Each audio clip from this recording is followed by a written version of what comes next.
Local youth minister Mark Kindler told reporters this week that his church's new rec room has everything a teen could want. The youth pastor revealed that the basement facility's many teen-friendly amenities include a new Wii U console, an iPod dock for the teens to play any music they like, and some comfortable recliners for those who just want to relax or do their homework after school. We've really gone out of our way to give the rec room a laid-back atmosphere. It's stocked with snacks, but sometimes at the end of the week, we'll spring for some pizza. Honestly, I wish I had a place like this when I was their age. In other news, increased violence leads the State Department to issue an advisory for Americans traveling to 1861, and an elderly lobbyist is always droning on about how little legislation used to cost in his day. This is the Onion News Network.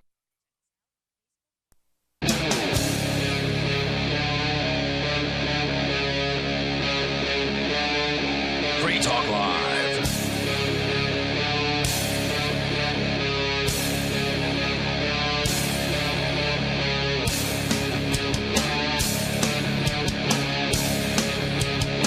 It's Free Talk Live. You can bring up anything you want. Just dial in toll-free and join us here. Our number is 855-450-FREE. That's 855-450-3733. You may also Skype into the show, and you can do that with username LRN.FM. You do have to send us a contact request on Skype before you do that, and you'll have to do that one time. Then we'll approve it, and you'll be good to go from that point forward. Joining you in our Keene, New Hampshire studio tonight, it's Ian, Melanie, and Mark. And, of course, you can join us online anytime you want. Just head on over to freetalklive.com. Coming up, Melanie will report from the Free the Nipple hearing. It wasn't a trial. It was going to be a trial, but then they turned it into a hearing on a motion to dismiss the case. You attended it. I did not go, sadly. I wish I did now, after you told me a little bit about it. But we'll get your rundown on that here in moments.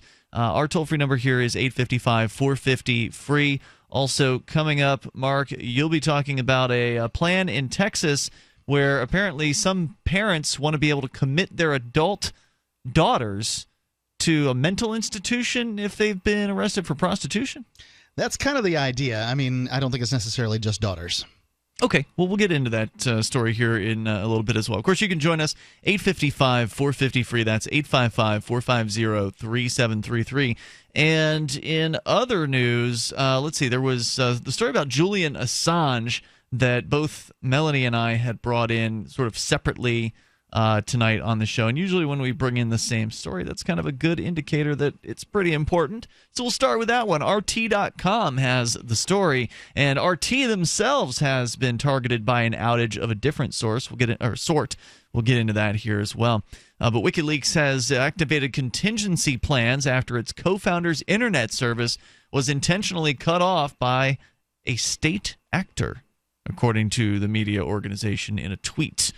The internet is one of the few, if not only, available ways for Julian Assange, who has been locked up in the Ecuadorian embassy in London for more than 4 years, to maintain contact with the outside world. I wondered how long it was, yeah. How long he'd been sitting up there? Yeah, it's been a long time. Sure has. When, if ever, is he going to actually get out of there? I mean, presumably they've got, from what I've heard... Well, it's not going to be... I can tell you Hillary Clinton's not going to be very kind to him. I mean, he must have thought about, like, sneaking out of this Ecuadorian embassy to just try to be smuggled somewhere else. But ultimately, I've heard that they're watching the place. Yeah, they want him very badly to try something like that. And I heard the Ecuadorians, just heard this. I mean, this is the internet, talking at this point, rumor type stuff. The Ecuadorians were ready to give him up earlier today. Really? No, that's the claim. Now, that's not the news. So, facing extradition to Sweden over allegations of rape, which he denies. The Australian... By the way, rape is totally overstating what this is.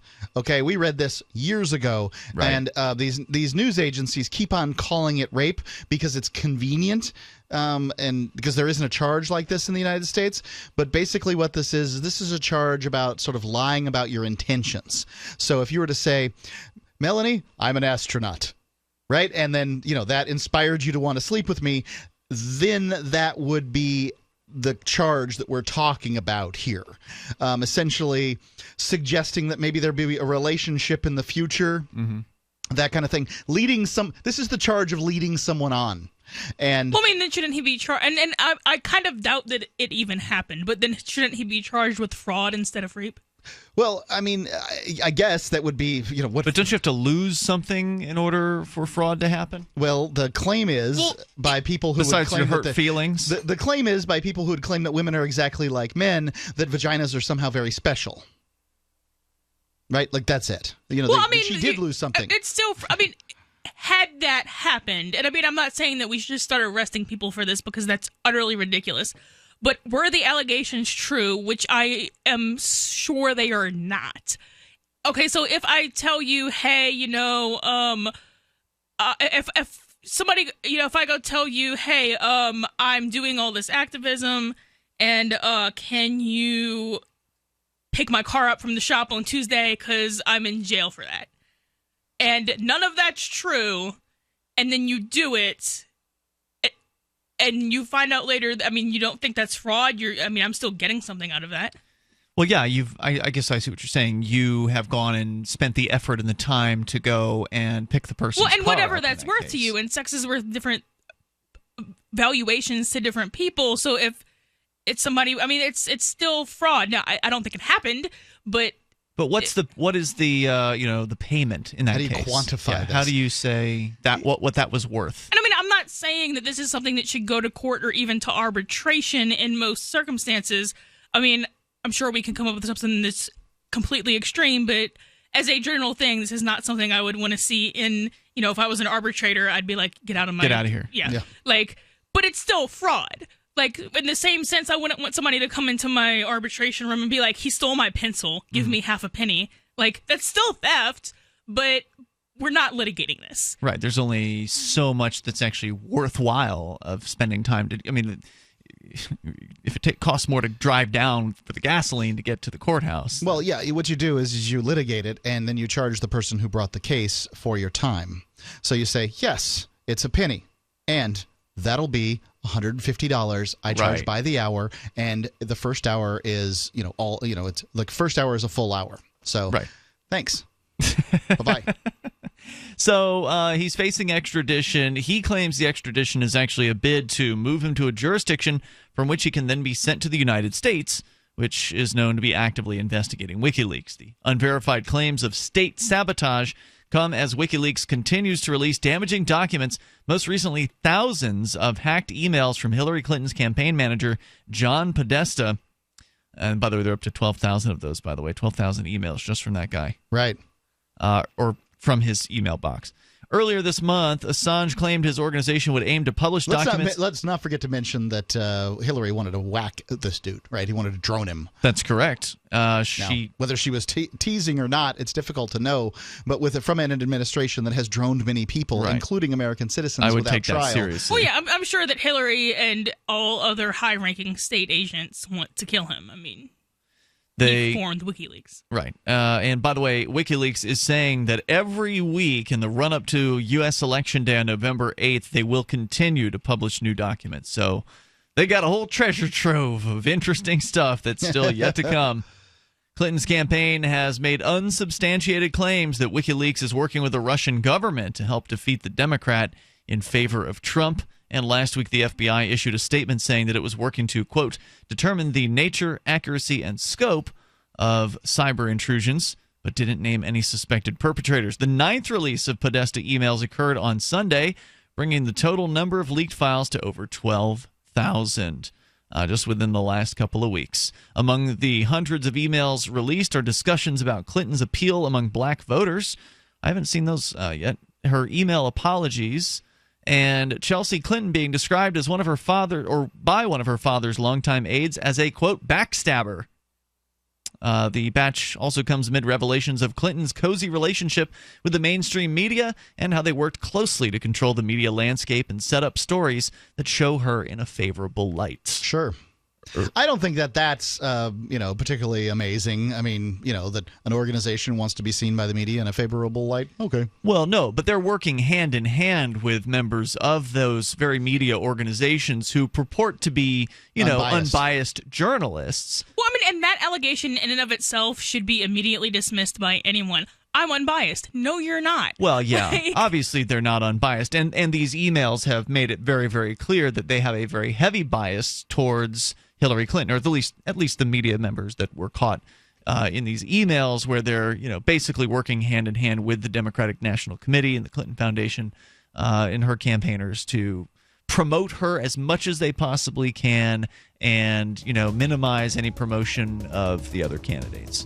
The toll-free number tonight is 855-450-FREE. So Assange's internet has been cut, as though that's going to somehow stop WikiLeaks from releasing these documents. Of course, I don't know. Do the people who cut his internet understand that it's not actually Julian Assange sitting there with the documents? There's other people involved. Who cut his internet understand that the U.S. told them to cut his internet. That's probably true. This is Free Talk Live, 855-450-FREE.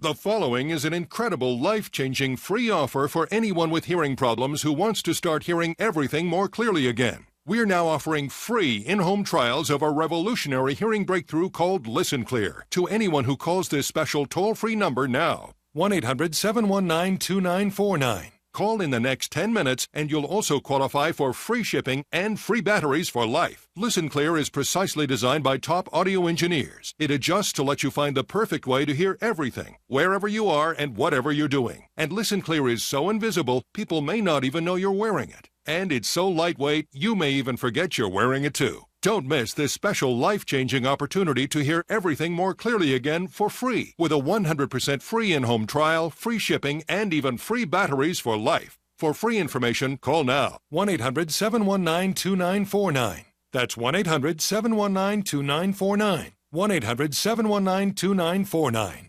Think about this. Your community's aging water infrastructure systems are very likely to be contaminated with heavy metals like lead, disinfection chemicals like ammonia, chlorine and chloramines, and pharmaceuticals like statins, pain meds, and antidepressants. And no, water treatment plants are not equipped to filter these pharmaceutical toxins out. Protect your family's water supply with the trusted Big Berkey water filter. New NSF EPA-certified lab tests show Big Berkey water filters remove chloramines, pharmaceuticals, BPA, pesticides, bacteria, and viruses, all forms of fluoride, and much more. Big Berkey water filters are the original and most trusted on the market, the gold standard in water purification, and our filters last for years at less than 2 cents per gallon. Big Berkey, the one powerful enough to purify stagnant pond water. Get your Big Berkey today. Call 1-877-99-BERKEY or click BigBerkeyWaterFilters.com. That's 1-877-99-BERKEY. Big Berkey Water Filters, for the love of clean water.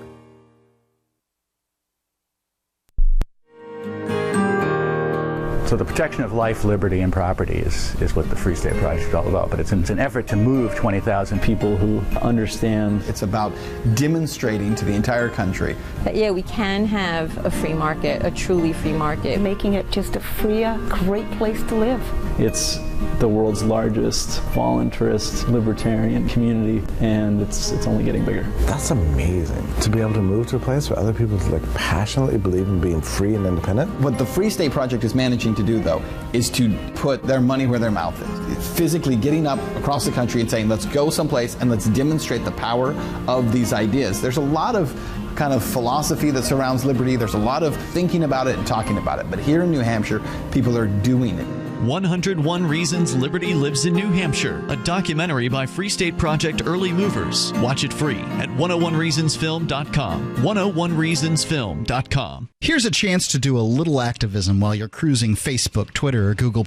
Between the LOL cats, the recipes, the hot girls, and the inspirational sunrise memes, Free Talk Live's posts pass by your newsfeed. Like them, comment. It gives us more exposure. If you don't see our posts, click like at facebook.freetalklive.com and then hover over it to click Get Notifications. It's an easy way to spread the ideas of liberty a bit further. I know you're busy, but you can spare that 1/10 of a calorie it takes to click on something. Facebook.freetalklive.com.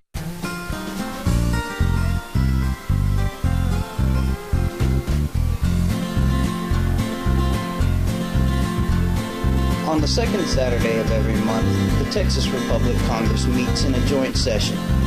To learn how you can attend or become a member of Congress, visit thetexasrepublic.com. And together, we can liberate Texas.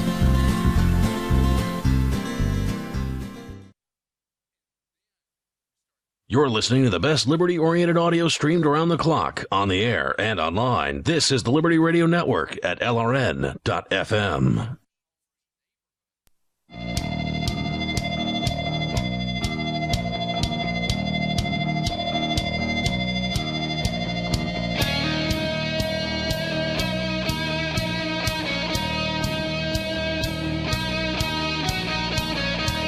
This is Free Talk Live, and you can bring up anything you want. Join us here, toll-free, 855-450-FREE. That's 855-450-3733. Coming up, the Free the Nipple trial is back on, or at least getting to be a trial. It was a hearing on a motion to dismiss, and we've not yet gotten the word on whether or not that motion was granted, but Melanie says it was the most entertaining hearing she's ever been a part of or ever observed, and we'll get into why that was here in moments. Also, Julian Assange's internet's been cut, and you can share your thoughts, 855-450-FREE. Entrepreneurship, progress, innovation. You can achieve personal success while helping to create a prosperous society. As Ludwig von Mises said, quote, economics deals with society's fundamental problems. It's the main and proper study of every citizen, unquote. At least I presume that's the end of the quote, Mark. You probably forgot to put the end quotes in there, because I doubt Ludwig von Mises said, visit fee.org/FTL for free online lessons, perfect for the classroom or self-study. But you should still do it regardless. Yeah, regardless of whether or not he said it.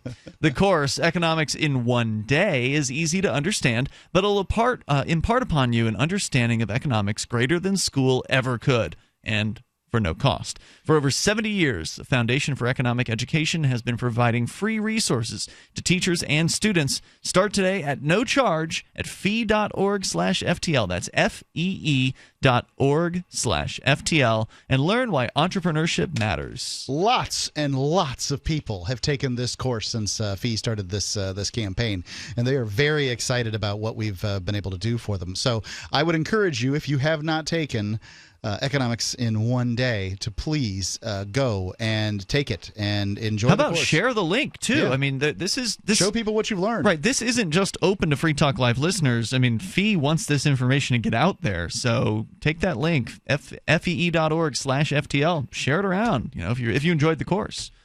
I suspect you did. So, Julian Assange targeted with an internet disconnection. Now, what that exactly means, I don't know. It's not being made clear. The tweet from WikiLeaks was as follows, quote, Julian Assange's internet link has been intentionally severed by a state party. We have activated the appropriate contingency plans. Now, I wouldn't think it would be too difficult to get Julian Assange another internet connection. I mean, if they pulled the connection from the Ecuadorian embassy entirely, then somebody could just walk up there with a cell phone and hand that to them, and they could give it to Julian. And hotspot. Just tether that. And yeah, I mean, that's kind of what I thought. Like, and maybe this is just me being more rebellious, and maybe that's why I will never be in an embassy. But, like, it seems like I could just walk in there with, a phone and be like, hey, here, use this. Right. Like, just go buy a throwaway phone at Walmart or whatever they have in Ecuador. Or, well, no, it's in London. So, yeah, just walk in there and be like, hey, here's a phone. Right. It shouldn't be too hard. I mean, I suspect that a trusted associate of Julian Assange's could get a phone to him if they needed to. You go downstairs, say, hey, I'm so-and-so. I'm here to give this phone to Julian. He'll say, yep, send him up or send it up. Even if they won't let people up there, they probably would let that up there. So anyway, I would say that's not like the biggest news of the world at the moment, but nonetheless, it is interesting because if people Assange is being targeted. If people are moving against a guy who's put together an organization, still runs it to some extent, that job is to bring to light information to the average citizen, that is important. If state actors specifically, and I can't imagine who else. Yeah. Maybe some Mexican cartels or something want to get Assange, but that's about. Why would they do that? I can't think of anybody in particular, but essentially if you're in the government, you hate WikiLeaks, and you've got your reasons are like, well, we got secrets. Our secrets are important. And that's true. I believe that governments have some secrets that are important and probably shouldn't come to light. About, say, 1 out of every 20. The other 19 should, and they're hiding them, and that's why an organization like WikiLeaks exists. I don't think they should have secrets. I think that if you're going to have, I don't think we should have a government at all, but if you're going to have a state, then it should be open and transparent in all aspects. I mean, and I don't think that they should even be allowed to exist. I agree. But things you wouldn't want coming out is like, oh, here are the actual and alias names of all of our embedded spies. Okay, you don't post that and no one has. But like, oh, these are all the times we committed fraud, and here's some information about MK Ultra and the Tuskegee experiment and the Pentagon Papers. There's no legitimate reason to hide that. There's no legitimate reason to be a government, but assuming that there is one, there are certain things, here are the list of all the names, real and fake names of all of our CIA agents. I can understand reasonably how you shouldn't publish that, and no one has published that. So organizations exist, governments are organizations. Organizations often are in competition with other organizations. The organizations that are in competition with other organizations need to keep secrets. In the same way that Free Talk Live doesn't run to every other radio talk show program in America and tell them all of our internal working secrets. We're not the government. It's true. I'm only saying that these are organizations. And organizations but the government's the one that funds itself through the threat of violence. I understand, Ian. There will be organizations that handle many of the issues that government does in the absence of government, even in your fantasy world that exists in the future or whatever. And the market could pressure them to release certain information. Like, if at there's this point, we don't know. What we do know is over the course of the last 20 years, beginning in the Bush administration up until now, the United States government has become significantly more secretive. Right. And that I oppose any they don't understand. secrets. They don't get that it's the secretiveness that has caused this rash of whistleblowers. Well, and there's still some secrets that even sitting right here today, I don't necessarily want published on the internet. What's the code to the nuclear launch pad? Yeah, I don't want that I don't want that on Google. Like, well, if you didn't have a nuclear launch pad, you wouldn't need to keep that secret. But that's not the situation. Like, I don't want there to be one, but I don't want the psychopaths who have it to have it. I don't want anybody with, an internet connection to have it and then try to break in and think that they're going to attack Russia or think they're going to do whatever they're going to do. There are still some things that is, like, it is inherently immoral for the state to exist. I get that part. But as long as it does, there are some things that are reasonable for it to... The problem is they'll continue to argue that reasonable term, which is, a big loophole kind of term, they'll continue to argue that reasonable applies to more and more things over time. Well, right, and that's part of the problem with the government in the first place. And I'm not suggesting that we make this into case law, but if they come out and say, oh, we were hiding that we were committing fraud, no, you don't get to do that. Oh, we were hiding the code to the nuclear terminal. Okay, I'm not real mad about that, actually. All right, fair enough. All that said, I generally am going to push for more, revealing of information. I don't care. Go ahead, put the list of the CIA agents out there. I think that we should know who those people are. Well, right, but don't that's you because know you who want the them to die. Other foreign nations' spies are in America? Yeah, whatever, dude. Put it all out there. You don't care. Well, right, but that's because you don't care if they die. From the position of caring if they die, which I'm not defending that position, it makes sense to hide it.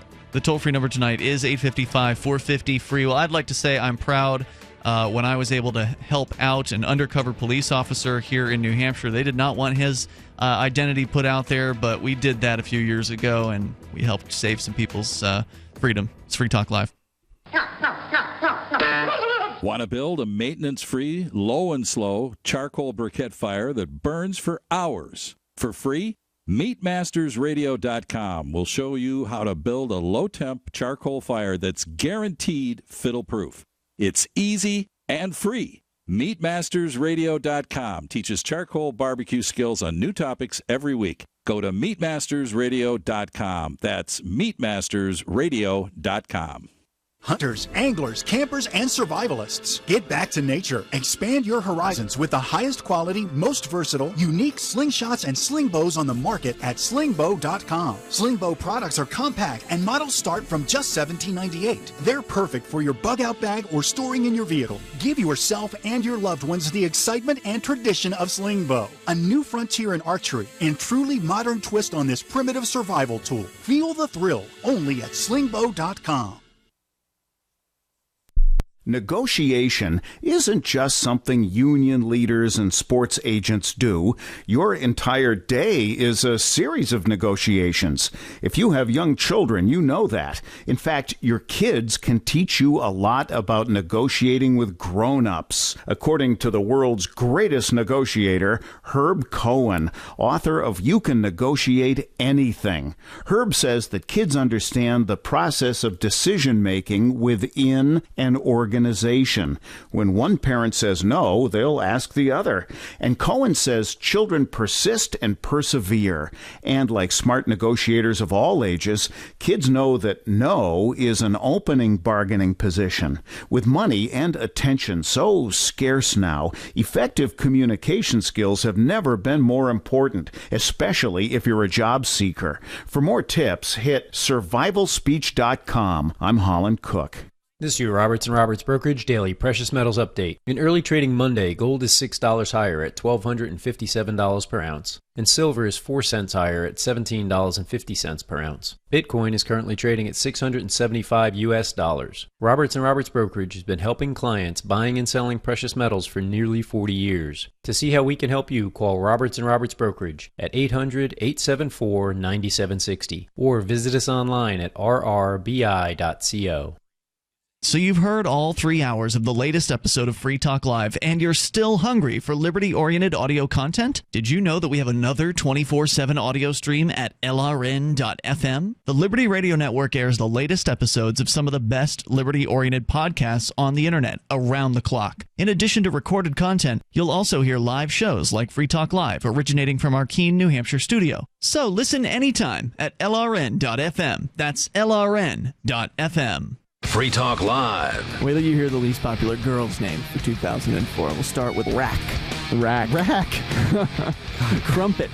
Well, Crumpet's kind of funny. Someone named their little girl Willie. Cannelloni. Cannelloni. Lasagna. Tasty. And Biff. Yeah, Biff. The least popular name. the least popular name. These are all made up, folks. I don't not care. Believe this nonsense. This is not news. I don't care. I haven't laughed this much all week. Oh. This may be my favorite. Rumpy Pumpy. Now, how could you think that one up? I mean, if you were faking this list, I could understand that you could fake Donald Duck or Scrooge or Pork. But how do you think of Rumpy Pumpy? Rumpy Pumpy. R-U-M-P-E-P-U-M-P-E-E. Rumpy Pumpy. Free Talk Live, 7 nights a week from 7 to 10 Eastern, live on the Liberty Radio Network at LRN.FM. While our satellite channel is free to listen to, it's not free for us. You can help us cover our satellite costs with the chip-in on the right side of the page at LRN.FM.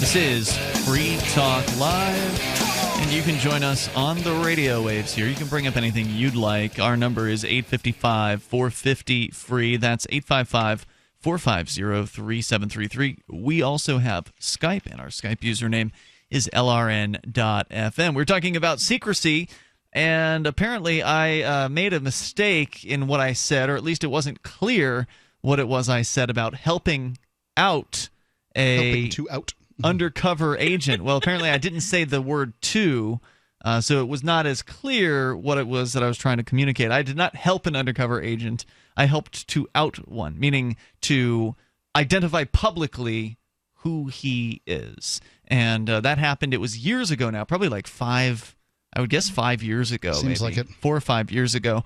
It was the trial of Wheaton Claus, actually. Now, Wheaton Claus...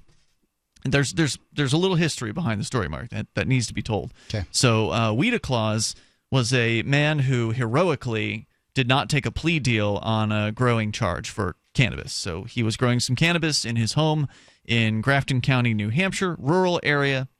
Nobody's literally, he does not have neighbors in the immediate vicinity, but there's one who's close enough to kind of get to like spy on him on occasion, and he's nosy. So this nosy neighbor apparently ratted him out to the police for growing cannabis. I guess somehow he saw the plants. I forget what the reason for that was. I think he'd like gone over there while he was out of town or something like that. Anyway, this nosy neighbor rats out the dude. Cops come in, they raid his home, confiscate the marijuana, and he says, you know what? I didn't do anything wrong. Even though it's illegal, I'm going to go for a jury nullification. And he decided to take that case to trial. Well, because most of the time that doesn't happen, most of the time when these undercover agents are utilized in these drug investigations, people take plea deals. And whenever they take a plea deal, the drug agents never have to testify against the defendant. Well, in this case, because he said he was not guilty and he went to trial, they actually had to bring the undercover agents into court where we could all see what they looked like. Now, the state wanted to restrict the audience's ability to view these people. So they had originally motioned to have them wear balaclavas, which are the full face masks with just like the eye holes and the mouth cut out of it, basically. The judge thankfully denied that motion because, you are supposed to be able to actually confront your accusers. And that does not include fabric between you. And whoever is the trier of fact, whether that's the judge or jury, is also supposed to be able to evaluate the credibility, body language, etc. of the witnesses. So that doesn't work. Yeah, that would cover that up. But they did get the judge to grant them a motion to restrict the filming. So I was in there recording video of it, or maybe it was Jason Talley. One of us was recording. I think we were both kind of doing it. And so we had to actually turn our cameras before they would bring the undercover agent in. We had to turn and point the cameras at the wall so we could get the audio. Yeah. Right, we could get the audio of them. But no still photography was allowed. No videography was allowed either. Can't believe one of you people didn't have some kind of secret camera. I can't talk about that, Mark. Okay. But that may have happened in that courtroom. Although it was pretty tight security to get in there. They had men at the doors that were actually checked. Normally, your only security in court is when you go into the courthouse. In this case, the security was not only at the front of the courthouse, but also at the doors to the courtroom. Well, that depends on where you are. I've had cameras that are pins. I've had cameras that are like key fobs. All kinds of cameras out there. Cameras have been known to go off in the hallway of the courtroom. And how many of those have you gotten through court security? I've got the key fob camera through. Okay. Yeah, sometimes they know what they look like, and they will confiscate them. So anyway, they're checking people going in, and there was this conflict in the hallway, and that was all recorded on video and so on. There's actually a really interesting video of this. If you look up Grafton Circus Court on YouTube, you'll find it. It's fantastic. So it starts with me like making a stink about not being able to bring my media devices into the courtroom, and then ultimately I'm allowed to go in, but under severe restrictions of how I could record the trial. So anyway, we all got to see what these undercover agents looked like while they were on the stand. I mean, that was pretty clear. So later on, and part of the fun of the video is we actually tried outside of the courtroom using the cameras that we had outside of the courtroom to get pictures and video of the agents coming and going from the court, and they were doing everything they could to keep them hidden. Like one of the agents was holding his jacket over his head as they were leading him out to a car, and then they drove him off, and there's just all kinds of ridiculous behavior on the part of the bureaucrats, and it's just hilarious. It's ridiculous behavior on the part of the cameramen, too. It's just ridiculous. I mean, it's just we did what we had to do to try to get video footage of these people. We weren't. And they did what they had to do not to be on video. Right. I mean, we weren't trying to be ridiculous. Part of undercover, don't you understand? We're just doing our job, Mark. Okay. We're just doing our job. Okay. Do you get the bias inherent in saying that they're being ridiculous, but we're just doing our job? They should. Well, they're waging a 40-plus year-long war on an inanimate plant and losing. And hiding about it. Okay, but like cowards. I get that the losing the war is ridiculous, but attempting to hide your identity while somebody attempts to find your identity, neither one of which is more or less ridiculous than the other thing. The behavior with people, with human beings hiding who they are is ridiculous, in my opinion. Go ahead, stand up for what you do. Stand up for what you believe in. We're not hiding who we are. Who are you, buddy? Why don't you show people your face? Why don't you, proudly embrace the job that you do, which is, of course, to be duplicitous and to lie to people for a living.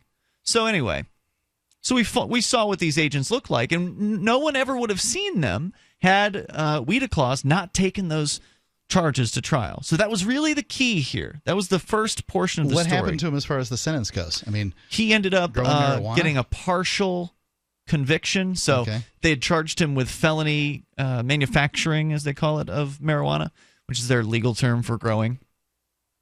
He did not get convicted of that felony.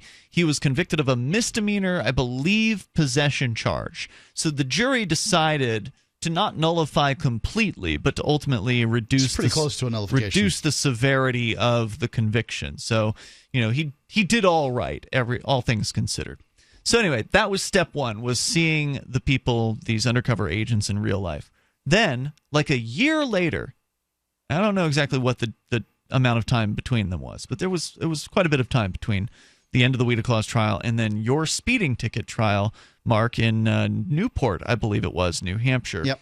We'd gone, just as we tend to do, to go and support Mark, and as we'll go and support anybody in the area who gets a ticket and is willing to go and take it to trial. So, we're just doing our regular thing. We're going out. We go to Mark's hearing. He does his hearing. Did you win that one? I forget. Did you lose? It was another qualified loss in that I was found guilty. However, they allowed me to quote-unquote pay my ticket by doing community service. Okay. I did community service for a not-for-profit organization run by one of the people who was participating in the Porcupine Freedom Festival. So I emceed the Porcupine Freedom Festival. And that was your community service? Yeah, for all right, that's ticket. pretty cool. So then we left Mark's trial, and as we are wont to do, we will frequently go out to breakfast or lunch afterwards together and buy the victim, the person who was on trial, their lunch. And so, we're just kind of doing our normal thing. We show up at a family diner in Newport, one of the only two or whatever that they have up there. Not much. We show up, we pull into the parking lot, and this was at the time when Pete and Adamo from copblock.org were living up here. And so we're actually all traveling in MARV, the Mobile Authority Resistance Vehicle, which is this huge RV that was painted yellow and black, and really just, a lot of fun to go around in that. And so we're pulling into the parking lot, and I noticed as we're pulling in, there were a couple of cars that were parked window to window in the parking lot. Like you would sort of see cops frequently parked talking to one another. And it just seemed weird to me that was happening because they didn't appear to be cops. There was like one beat up looking car and then one really nice like Nissan Altima, brand new model. That sounds like cops. Well, turns out one of them was a cop, but the other one wasn't. So we noticed this. It was really weird. We're getting out of Marv. We're walking up towards the restaurant. And that's when I said to Pete and Adamo, I was like, isn't that guy from the Claus's trial? And that's when Pete yells the dude's name. I hadn't remembered his name, and Pete just yells the guy's name. It wasn't Pete. That was Adamo. I thought it was Pete. Well, either way, yeah, maybe it was Adamo. Adamo goes, Newton, because his name was Charles Newton. And he yells it out, and he's like, that's a cop, that's a cop. And this kid peels out. I can tell you the rest of it. It's Free Talk Live. Every once in a while, you get information that's worth changing your life for. This is one such time. You can save up to and beyond 25% on all purchases at Amazon. You probably heard of Bitcoin and just not thought much about it. You certainly know that you can get competitive pricing at Amazon, but now you can get a 25% discount on nearly everything you need to live. I've just given you a huge raise, and all you have to do is claim it. You go to saveitpurse.com and open an account. Do this right now. Don't wait. Then you fund the account with Bitcoin. You can buy them through expresscoin.com with a check or money order. There are other ways to get Bitcoin, but that's fast, safe, and easy. This information is worth you changing the way you do things. Go to saveitpurse.com right now, get signed up, and cash in on the huge raise I'm offering you. 15 to 25% off of everything at Amazon through saveitpurse.com. It's saveatpurse.com. Hi, this is Ted Anderson. Investment Rarities, a 43-year-old company, has created the best silver offer ever. Get a U.S. Silver Eagle, Canadian Maple Leaf, Austrian Philharmonic, OPM Pure Bar, and Silver Round. Have all 5 for $99 post-paid. You heard me right, 5 ounces of silver below cost. No credit card fees, free shipping. Just $99 and you'll have a great start on what it takes to survive even the worst economic storm. Act now and receive Jim Cook's exclusive paper explaining how it's possible to make a fortune in silver today. Don't miss this opportunity. Call 800-328-1860. Read how the above-ground supply of silver has dropped below even gold. The secret is being suppressed. The price could explode at any time. Call today at 800-328-1860. Get 5 ounces of silver for only $99. Find them on the web at investmentrarities.com or call 800-328-1860. Call now before it's too late. 800-328-1860. I've been told no in many different ways. I give you an order and you're going to obey it. George, you can go this way. You can't do that and you have to leave here. You cannot bring signs into the rally. Walk with me. Well, I'm comfortable here, actually. Whoa, hey, who do you think you are? Excuse me. There is no video and audio allowed in this office. No, I have work today. This is... You ain't gonna make it. Wait, now. Wait a minute. Really forget it. Whoa. Hey! Oh my God! Unbelievable! Why are you running from me? Because you scared me. What am I being detained for? You're being served. What is this? You're being served. What is this? Bureaucrats have a funny way of telling people no. That's the sound of the men working on the chain. Derek J's Victimless Crime Spree. Watch it for free and order the Director's Cut DVD at victimlesscrimespree.com.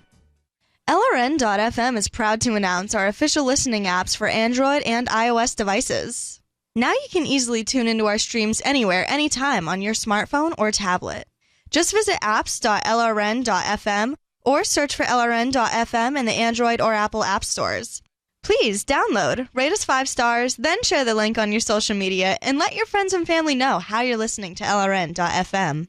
Download it now, free at apps.lrn.fm. Ross Ulbricht was convicted in early 2015 of running the infamous Silk Road Underground Market. The Silk Road was a gift to humanity and helped reduce the harms brought on by drug prohibition. For this good deed, Ross has been sentenced to life in prison with no possibility of parole. Now, an appeal is Ross's only chance, and he needs your support. Please visit freeross.org, where you can contribute via various methods, including Bitcoin. Visit freeross.org. That's freeross.org.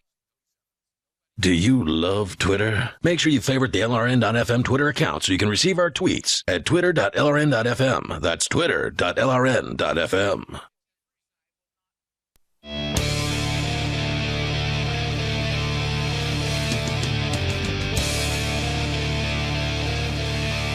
This is Free Talk Live, and you can take control of the airwaves here. The toll-free number is 855-450-FREE. That's 855-450-3733.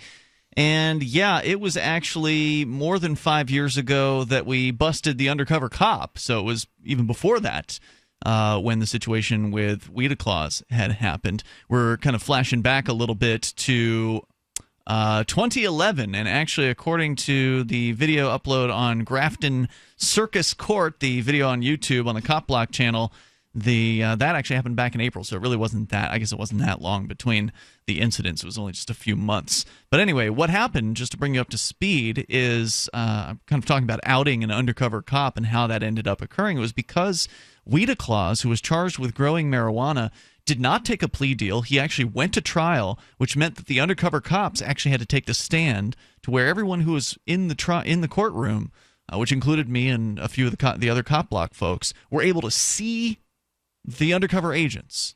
And so when we ended up seeing one of those same undercover agents just a few months later in a parking lot at total random, we didn't go to the the restaurant there expecting that to happen. You just remembered what they look like. Yeah, the dude was very memorable. He had like gauged ears, and the gauging that's where there's that for a police officer, that those big earring holes, that's unusual. Right. Yeah, humongous. Not for a CI, it's not. It's just not what I was expecting. Yeah, so I mean, this guy looked like, cool guy, and he, I think, would have done. Obviously, he did his job very, very well and blended in with the kind of the drug underground. And so, anyway, we're walking up towards this family restaurant after we'd parked, and I recognize the guy in one of these two cars that was parked next to one another, obviously like in the middle of the parking lot. There weren't any cars around them. It was just so obvious that they were doing something that seemed very strange. An old beat-up Nissan Sentra and a very, very nice, like an Altima or something like that. And so I say to the cop block guys, I say, isn't that the guy from the Weeda Claus trial? And we, of course, happen to have our video cameras with us, so I pull up my camera, start recording as Ademo yells out the dude's name. He yells, Newton, which was his last name, Charles I. Newton, and yells out his name and says, hey, that dude's a cop, man, that's a cop, at the top of his lungs. And this kid, who was like a 20-year-old kid, was in the car, this beat-up old Sentra. The police officer was just trying to get him help for his heroin addiction, Ian. And I'm sorry, I mistold the story right before the break there. The guy who peeled out was actually Charles Newton, the undercover agent. He takes off, like burns rubber, speeding out of that parking lot. All of a sudden, as soon as Pete and I and Damo start coming his direction, Pete's like booking at full speed towards him. And anybody who knows Pete, Pete Eyre from copblock.org knows, Pete's pretty jacked. You don't want to see Pete Eyre running straight at you in an intense manner. That could be kind of scary, even for a big tough cop who's likely got a gun with him. I don't know if that's scared him or anything, but I mean, I think he did not want to stick around. If he had situational awareness, he probably noticed Marv pulling in, and Marv is the big RV that's painted out with all this Liberty stuff on it, and he said, "Uh-oh, this could be trouble." And then as soon as somebody yelled, he stepped on it. Yep, he took off, and he went down the street, and we noticed there was actually a sheriff's car parked on a side street. Just kind of on its own. Were you chasing him in an RV? What's that? Were you chasing him in an RV? No, Okay. we went in and we ate after this. We just, basically walked up to the kid who was still in his car, obviously kind of shaken up by what had just happened. Hey, dummy, you don't buy drugs from people you don't know. He was actually selling the drugs. Oh, boy. So what he had told us was that he had just given the undercover cop an oxycodone. And the cop was, oh, no, excuse me. I got that backwards. The cop had given him a $20 bill, and he was going for the oxycodone, but he never actually was able to hand it to the cop. So we literally intervened in that situation at a critical moment. Well, I'm very glad that you're able to keep this oxycodone out of the hands of the police officer. God knows what would have happened to it. Me too, because that kid would have gone to prison over this. I mean, that's a pretty serious drug dealing charge right there. Even though it would have just been one pill for $20, that's still dealing, and that's still a felony charge. And that guy would have gone to prison on a plea deal or something like that. So we probably kept this young guy out of prison who was Hopefully just he got his life straight afterwards. He was just trying to help somebody get high, and this officer who basically lies to people for a living was outed publicly. I made a blog post over at freekeen.com about it. It's entitled Undercover Narcotics Officer Exposed, Detective Charles I. Newton. And we got the video of him peeling out of the parking lot, and as much of a close-up on his face that I could have gotten from what was a very, unpracticed, very unsteady video, which we weren't expecting to record. And you know what? Shortly thereafter, they took him off the drug task force. Yep, he got him a new job. Yeah, I hope he's stuck at a desk and his life is miserable. No, he's actually a trooper. It was a few years later, I think it was 2012 or 2013. Yeah, I think it was 2013. There was a checkpoint, a DUI checkpoint that happened out here near Keene, just to a town or so to the west, in a little place called Walpole, basically in the middle of nowhere. They had set up a DUI checkpoint, and me and Garrett Ian rolled through the checkpoint. Garrett had an IBC root beer bottle, and he just kept on sipping from that bottle while he was at the checkpoint. And the officer who was checking us was Charles Newton. Was he happy to see you? Actually, he was. He smiled, and I said hello to him, and kind of talked to him for a little bit. And since then, I saw him at court one day, and we exchanged pleasantries. So now that he's not lying for a living professionally, he's much No, he's just kidnapping and stealing for a living. Yeah, he's much more approachable now. So I don't hold grudges against the guy. Yeah, he ruined a lot of people's lives, but I got the opportunity to ruin that part of his career. So fair's fair. There's my story. There you go. I'm sticking to it. Toll-free number tonight, 855-450-FREE. How about Sarah in Albuquerque? Sarah, how many undercover cops have you successfully outed? You know something? I just want to say I mailed my absentee ballot 4 days ago Saturday at 3 o'clock. Ah, okay. Are you going to be out of town? No, you know what? Anybody? This is New Mexico. We have unrestricted absentee voting here, and so I don't like to be around people and in crowds, and I just vote by mail. And so then, I looked it over for like a day or two. I read it, and I love voting by mail. And there was 4 judges, and I said I don't want any of them. Because our judges here Did you choose none of the above?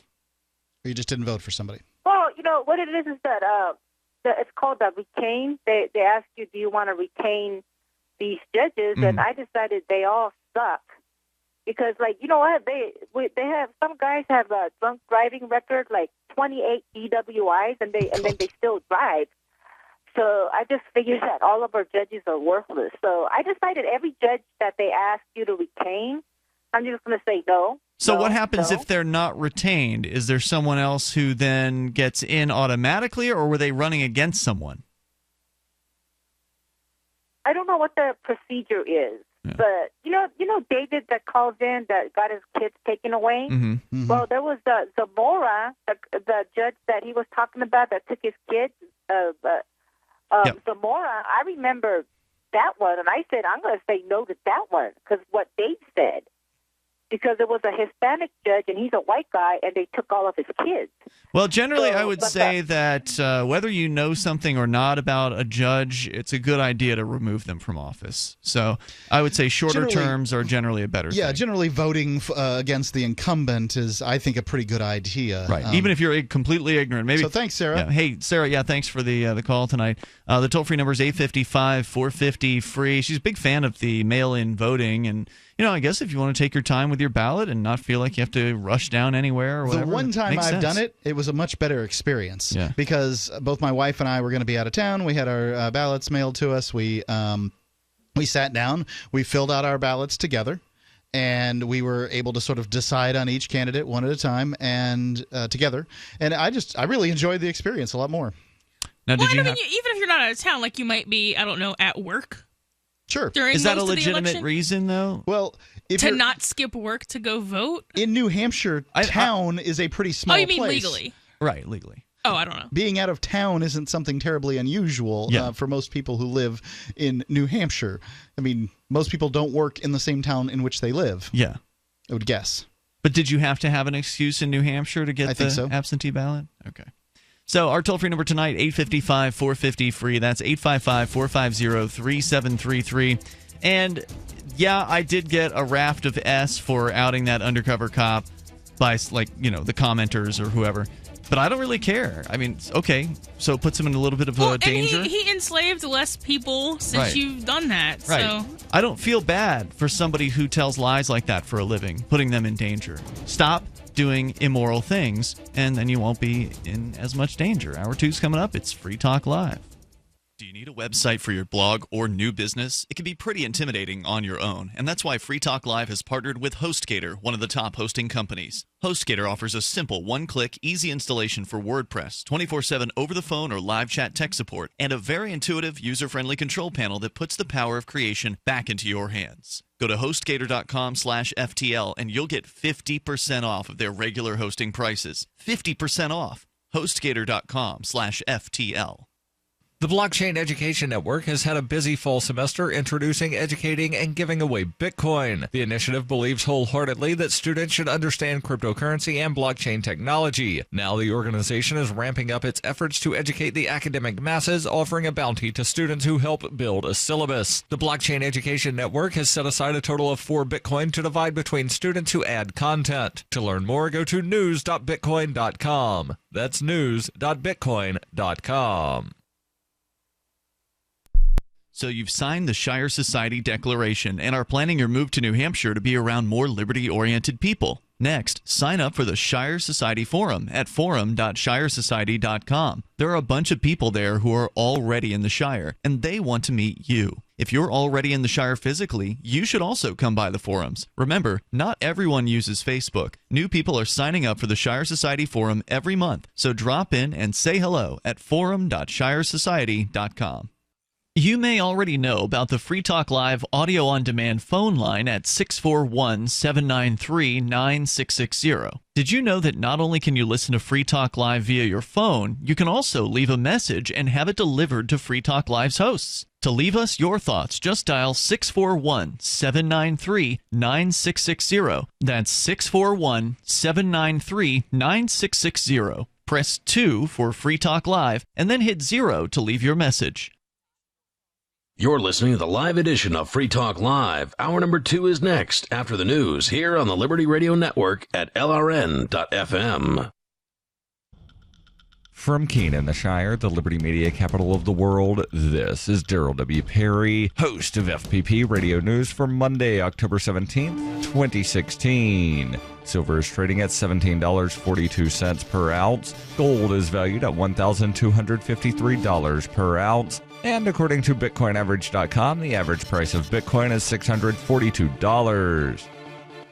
Antiwar.com reports Western nations have long stayed out of the public decision-making process in the Saudi war in Yemen, but seem to be looking to get at least somewhat involved, with U.S. and British officials on Sunday issuing a joint call for an immediate unconditional ceasefire in Yemen. Previous ceasefire efforts brokered through backdoor channels have rarely amounted to much, with the Saudis usually continuing the airstrikes throughout and then escalating further when the ceasefire collapses. The UN has at times expressed support for such ideas, but was rarely directly involved in brokering them. Unconditional would be a huge change in ceasefires, as the previous UN-sanctioned ceasefires always came with vague expressions of support for previous UN Security Council resolutions from before the war, which demanded the Houthis withdraw from major cities. The Saudis have long used those resolutions to precondition any major talks on the Houthis agreeing to withdraw from all the cities they control and to disarm and return the Saudi-backed former president to power, since he was still in power back when the resolutions were written. This has meant what few talks have taken place have not gone anywhere, with pro-Saudi factions rarely even willing to be in the same room as the Houthis and third parties communicating messages back and forth. It's unlikely the U.S. and Britain-backed ceasefire would lead to immediate progress in the talks themselves, but an unconditional ceasefire would certainly get them off on a starkly different footing than previous discussions.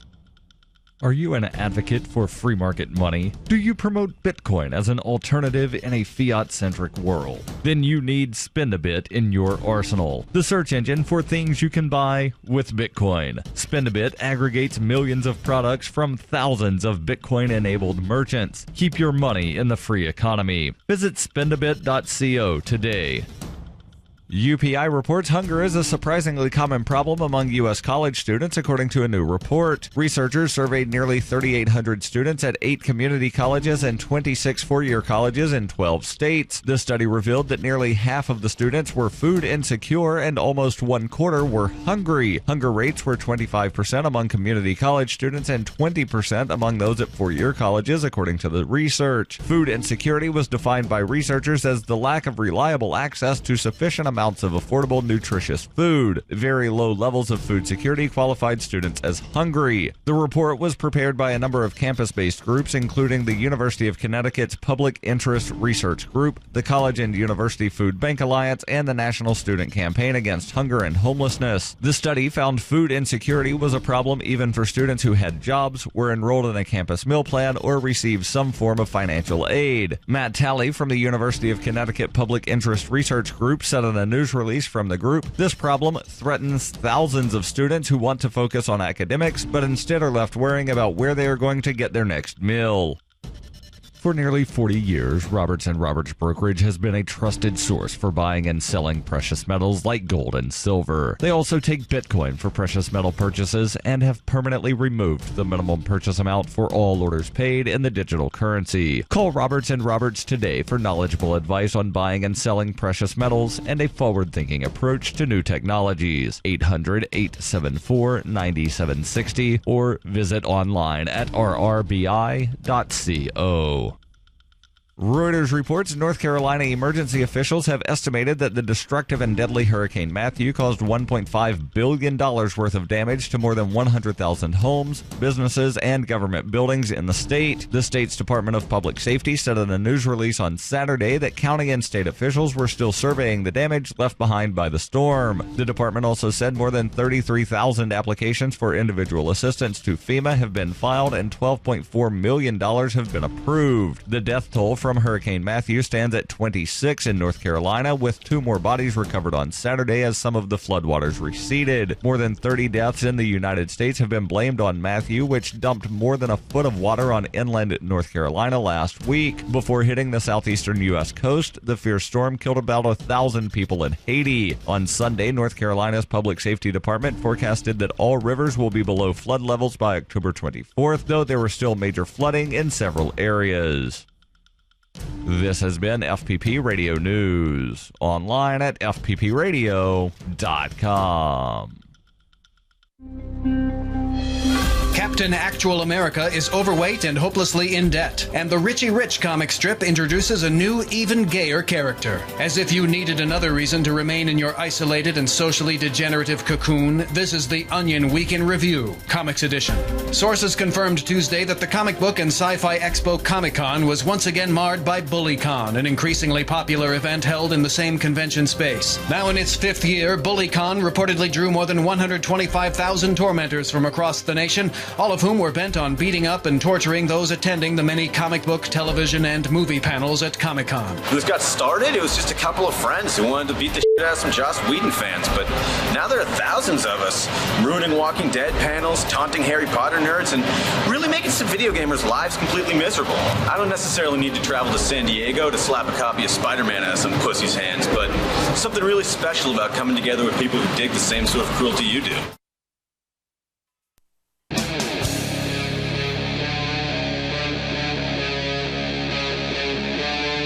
Free Talk Live.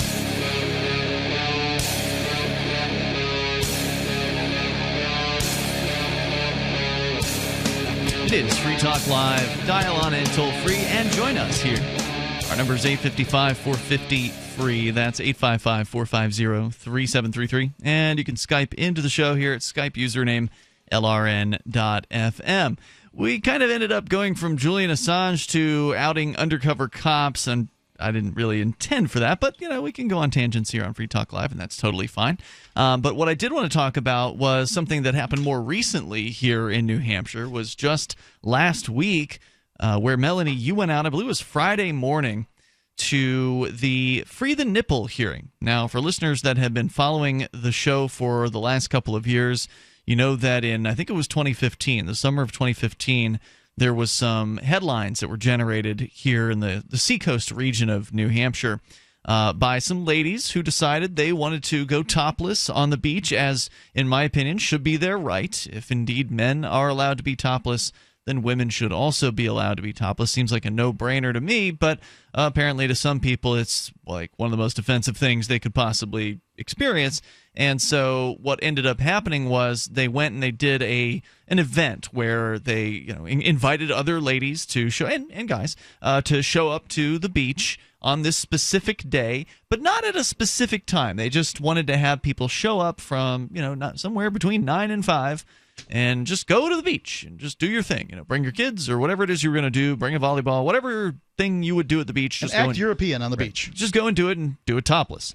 And so that was the idea. Ended up that it was actually raining the day that this event happened. Not so many people showed up. Well, actually a fair amount of people showed up. Like more than I expected to show up on a rainy day. I would say more than a dozen, if not 20 people were there, ladies, topless on the beach. And they ended up finding one another because, well, they kind of were seeking shelter at the same time and happened to encounter each other there.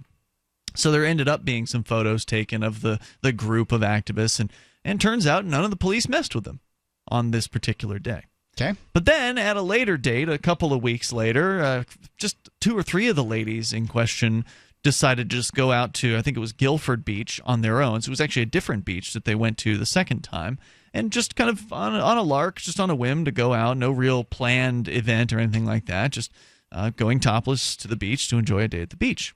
And it was on that occasion when somebody called the cops. In fact, 3 somebodies called the cops because people were So now they topless on the have beach. a complaint. Right. Now there's a complaint. Really makes things different. Which the police love to say that they have to follow up on whenever they get a complaint. So the I'm sure they get complaints they don't follow up on all the time. I suspect they do, but they always like to claim that if they get a complaint, that's why they were out there. So they come out and they confront the ladies in question.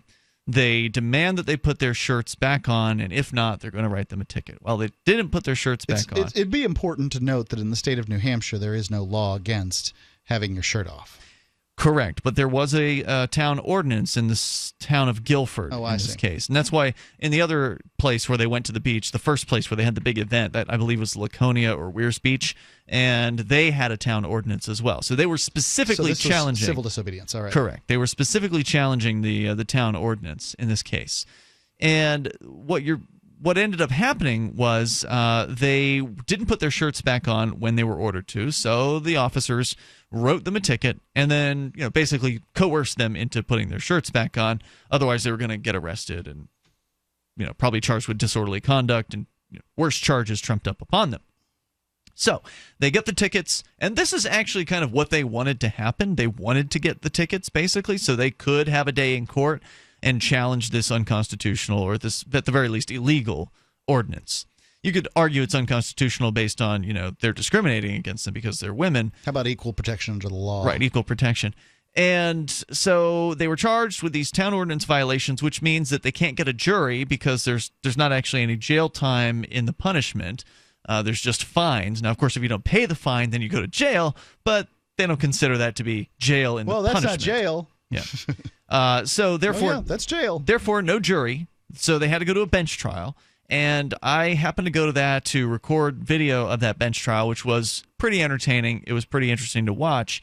It was really interesting because I think one of the most compelling points that was made by the defense attorney, who is a Free State Project participant, by the way, Dan Hines, one of the most compelling points that he made was that, okay, officer, and he had actually they called up the snitches, so they called all 3 of the people who called 911. Wait, they called 911? Yeah, well, maybe they can call 911, but they called the police, and the average person doesn't know the police's phone number. So I think a lot of average statists do. You think so? I think so. I've met a lot of really hardcore statists who have like numbers of police departments in their phone, which is really odd to me, but I do kind of understand if that's who you are, that's the kind of numbers you would have, well, I guess. It all goes to the same place anyway. I mean, it's the same dispatcher, at the very least in Keene, if you call. Sometimes they'll make you call back on the non-emergency number and then talk to you again. Well, regardless, they called the police, and so they called the snitches up and they called the officers in question up, and it was interesting to have them questioned on this because the cross-examination was very interesting, because one of the points he was driving at was, well, how do you really know that this person who you see topless, who has breasts, is actually a woman? Because they'd ask questions like, well, if it was a man who had breasts, that would be okay in your mind. Oh yeah, that's fine. Well, how do you know it's not a man, officer?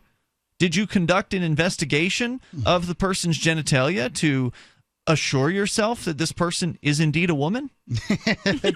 It's funny.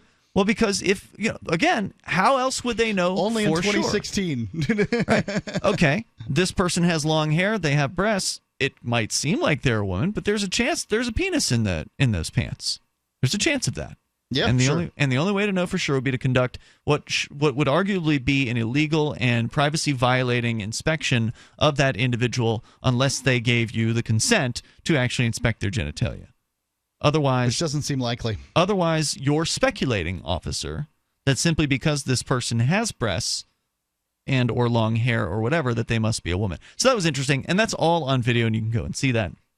Ultimately, the judge in that case ruled in favor of the defendants, so they won the case, but he ruled on kind of a legal technicality, which is more likely for a judge to do rather than make some sort of statement.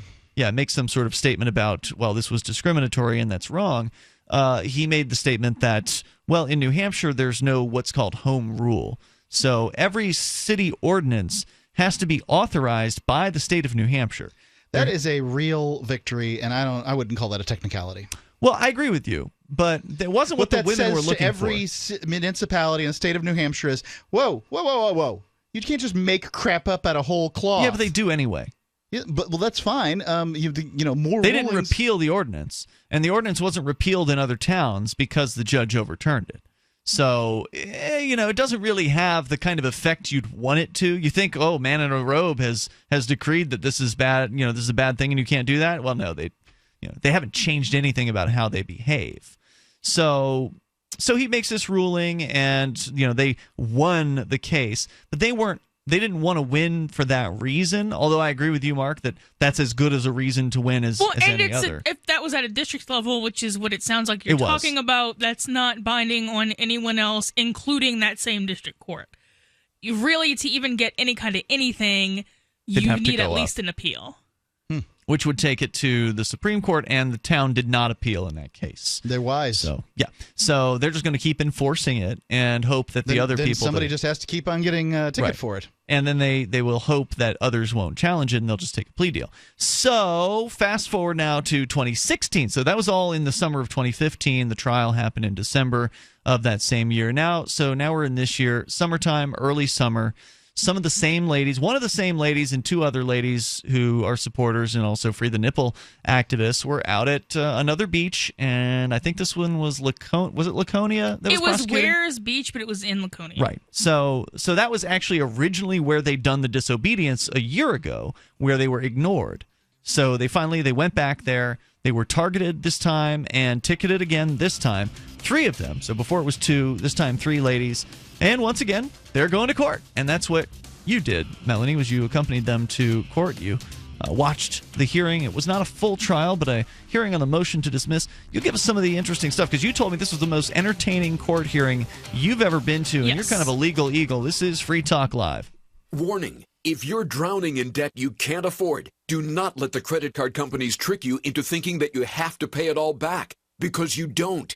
What the credit card companies don't want you to know is that there's actually a way to get debt-free without paying off your entire debt or going bankrupt. If you have $5,000 or more in credit card debt, you now have the right to settle that debt for a fraction of what you owe. For free information, call Credit Associates now. 1-800-959-5928. We'll even show you how much money you could save. If you can't afford to pay off all your debt, do not let the credit card companies trick you into thinking that you have to. Call Credit Associates now for free information on how to get debt-free faster than you ever thought possible without debt consolidation or bankruptcy. We depend on your success and offer a guarantee, so there's no risk. For free information, call now. 1-800-959-5928.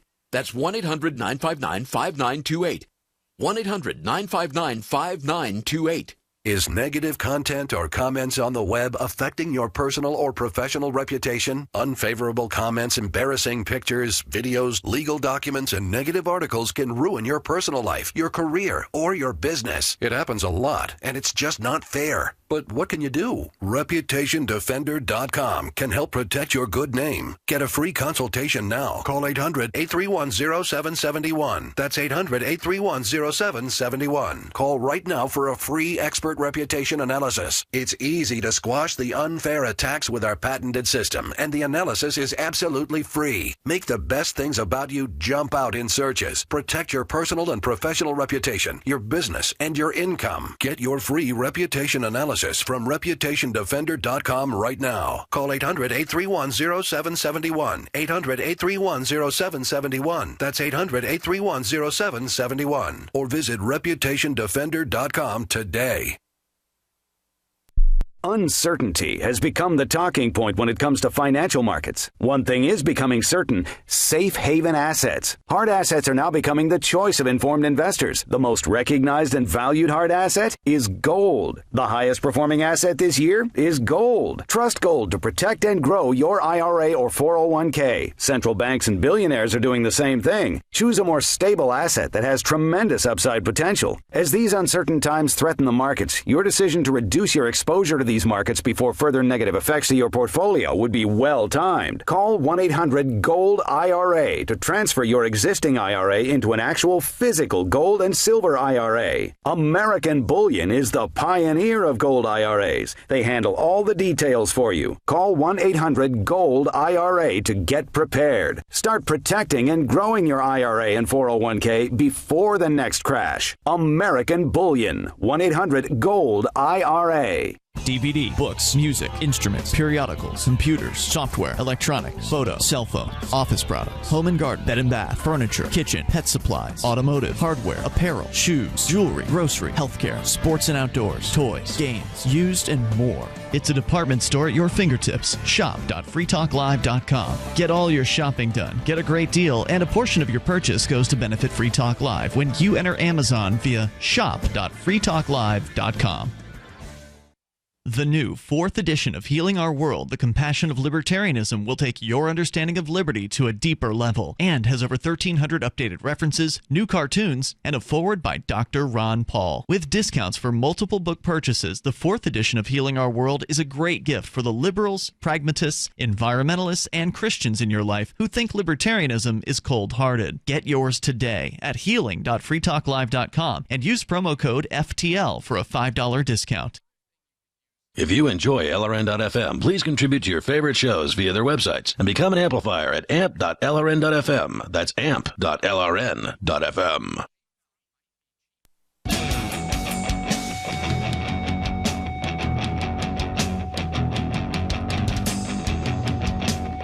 This is Free Talk Live. More about the Free the Nipple hearing coming up here in moments. Also, want to let you know about the audio on-demand listen line that allows you to listen not just to Free Talk Live, but to some of the other great shows from LRN.FM, as well as the LRN.FM live feed. You can call it up anytime you want, and it will cost you only whatever it costs you to call a long-distance phone number, which for most of you listening probably is nothing. Most phone plans these days include unlimited long distance. But if you do have to pay for long distance, you probably don't want to dial 641-793-9660. That's 641-793-9660 and connect to the audio on-demand listen line. It will, if you have limited data on your phone, will cost you no data to use this feature. Yeah, that's the greatest thing about this because, no matter how great your phone is, you can have one of those, the Galaxy blow-em-up phones or whatever those are. Yeah. And you're limited by the capacity of your plan. And your plan, even if you have unlimited data, is likely to throttle you at some point. So using the app to listen has its downsides if you're not on Wi-Fi or something. That's true. That's correct. So again, 641-793-9660. You can also leave voicemail if you like. So if you want to give us some feedback while you're listening, just hit 0 and the voicemail prompt will come up. Now, I didn't memorize this number that you're reading off here. I just went to listen.freetalklive.com and found it. Oh, yeah, it's there too. We'll continue here. We've been talking about the Free the Nipple, which is actually something on which you and I disagree to some extent, Melanie. We've had a discussion about this before, which is why I was surprised when I heard that you were going to the trial for the Free the Nipple ladies. I had wanted to attend, but was told at the last minute, literally the night before, that it wasn't going to be a trial as the defense attorney was expecting, but in fact was going to be a hearing on his motion to dismiss. And I thought, I got to drive an hour and a half to get to this courthouse, or an hour and 40 minutes. And do I really want to drive for 3 hours round trip just for a brief hearing on a motion to dismiss? Turns out it wasn't so brief. It had been going on for, almost an hour before you arrived? You showed up what you thought was on time for a 9 a.m. start, and they'd started almost an hour beforehand. Yeah, I was told it would start at 9, so I showed up a few minutes before that. The guards told me that it started at 8 when I walked in. So it went for about 2.5 hours. Because we didn't leave till... Because when we left, we were going to the restaurant and talking about whether or not they would have switched over to lunch yet. So I think we got out at 10:30, somewhere between 10:30 and 11. So was it just 2.5 hours of the two attorneys arguing? Yes. Wow. Well, I mean, and they had witnesses and stuff. But it was... they did have witnesses just on a hearing for a motion. Yes. So I haven't read the hearing on the... I haven't read the motion yet. You just, I guess today, posted your experience as an article over at freekeen.com, and I only found out about it right before we started the show. So I haven't had a chance. I'm completely blind on this. I still don't yet know what it was that was so amazing or so entertaining about this particular hearing. Well, it wasn't necessarily interesting from a legal perspective so much as it was just from like if you're a regular person, I think you would have found it.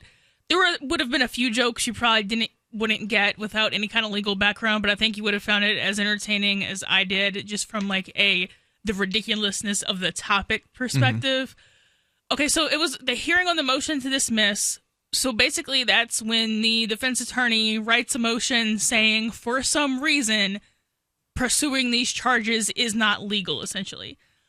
Motions are typically going to be more interesting, at least from our standpoint, than trials, because trials are about what happened and motions are where you fight over the law. Okay, which is why I'm surprised speaking. you're saying they had witnesses at a motion hearing. Yeah. How does that work exactly? Because normally witnesses are called up. They called them at the evidentiary hearings for Robin Hood, but that was a civil case. So that's not the same bailiwick. Normally witnesses are only on trials. What were the witnesses called for in this motion hearing? So, and again, like I got there at 9, so that was about an hour late. They were. I guess I'll just kind of go through it because it was completely ridiculous. So they called. What was the main thrust of the motion, first and foremost? I mean, as far as what was Dan, the defense attorney, arguing to say? The two main this thing out? points were that it was a violation of equal protection because it applied to women and not men. Sounds fair. Which I agree with. I'm not saying that case law agrees with me. I'm saying that I agree with it. Well, and that changes over the years, right? So the Supreme Court has changed its mind. It also depends on where you are, because federal law applies intermediate scrutiny to gender discrimination, and New Hampshire applies strict scrutiny to gender discrimination. Strict scrutiny, okay. Which, does that make any sense to people? Clear that up. Okay, so the federal Supreme Court has different standards of scrutiny, essentially that say what level of burden the state has to pass before it's allowed to break its own rules. Okay. So the 14th Amendment says you're not allowed to discriminate, among other things. So as the state, right? So the 14th Amendment says the government is not allowed to discriminate against its people. So they made rules. So for racial discrimination, you need strict scrutiny, which means you need a compelling reason to discriminate, and you have to do it in the least restrictive manner, least restrictive to the defendants. Right. So, like in New York City, searching all black people because they're black and they want to search them is not a good enough reason. It's not what's happening. It's in certain neighborhoods. The only case I've ever actually seen pass racial scrutiny was there was a case where a jail was segregating based on race in order so that people did not get stabbed. That's the only thing I've ever seen past that. I don't expect anything to pass that. Okay. If you want to regulate commercial speech, you need to have a legitimate government reason and you can be pretty restrictive against defendants. So that's a lower level of scrutiny. Gender discrimination kind of is in the middle. You need an important reason, and you can't be too discriminatory.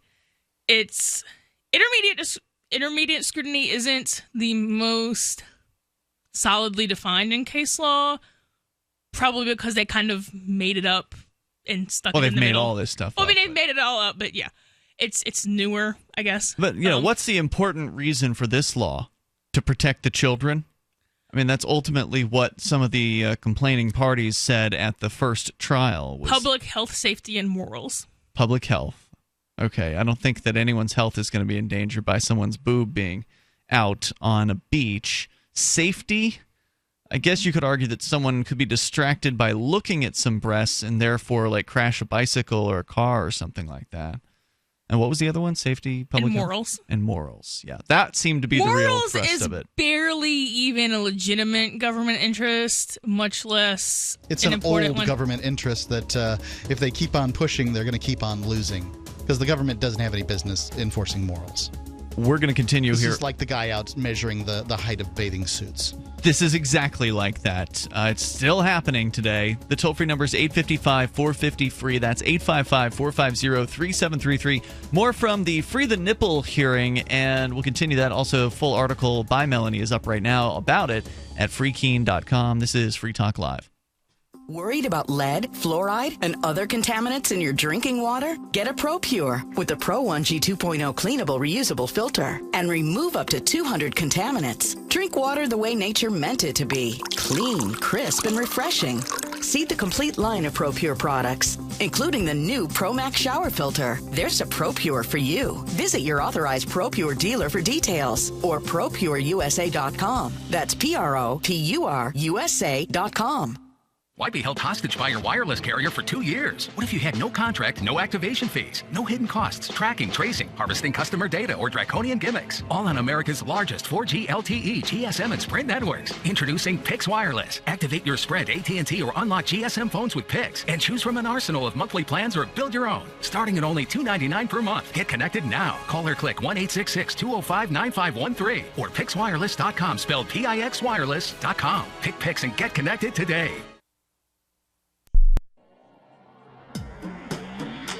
Free Press Publications is an independent, alternative media and publishing company founded in June 2009 with the mission of ensuring a free press for the freedom movement and is committed to spreading the message of peace, freedom, love, and liberty. FPP also gives new authors an avenue for publishing freedom-oriented material. FPP brings you daily news and commentary on the website fpp.cc, as well as a daily 5-minute newscast, FPP Radio News, and weekly news, views, and commentary in the FPP Freedom Minute and Peace, Love, Liberty Radio at fppradio.com, and the monthly newspaper FPP News at news.fpp.cc. Find FPP online at fpp.cc. That's fpp.cc, as in Creative Commons. Cell 411 is a free app for Android and iOS that replaces government-controlled 911. Cell 411 allows you to preset a group of friends or private organizations to show up at any emergency. Cell 411 is a nightmare for the state because it proves their so-called services aren't needed. Cell 411 has had thousands of installs, and of course it's covered by the BIPCOT no government license. Cell 411 because your friends won't shoot you when you're in trouble. Without the government, who would build the emergency services? You and Cell 411. Get it today at getcell411.com. The 3 most important things you can do for Free Talk Live are: 1, share 1 episode a week on Facebook or in some other social networking site. 2, buy the things you buy online through shop.freetalklive.com. 3, give $5 a month to the AMP program. It's my firm belief that Free Talk Live's AMP program is the best use of your charitable dollar among liberty-oriented organizations. Support all the organizations you love, but make sure you give $5 a month to AMP at amp.freetalklive.com. On Free Talk Live, we're bringing people to the ideas of liberty every day. From wrestling superstars like Glenn Jacobs. You guys really are having an impact, I believe. Like I said, a lot of where I am now is due to listening to Free Talk Live. You changed my mind on some very important issues years ago. To random people tuning in on the radio. I was kind of stuck in the left-right paradigm. I heard your show by chance on a Saturday night. From there, I went on, joined the Free State Project, and become an amplifier. So, I mean, that's really the reason why I amp is because I know that if it wasn't for you guys being on as many stations as you are, I never would have found the ideas of liberty. Your amp will directly change more lives by getting Free Talk Live in front of people looking for talk radio online and on the air. When you amp Free Talk Live, you get perks like access to the AMP-only Facebook group and AMP podcast. Visit amp.freetalklive.com. You can put the Liberty Radio Network on the air in your area. Visit broadcast.lrn.fm to learn how. Broadcast.lrn.fm.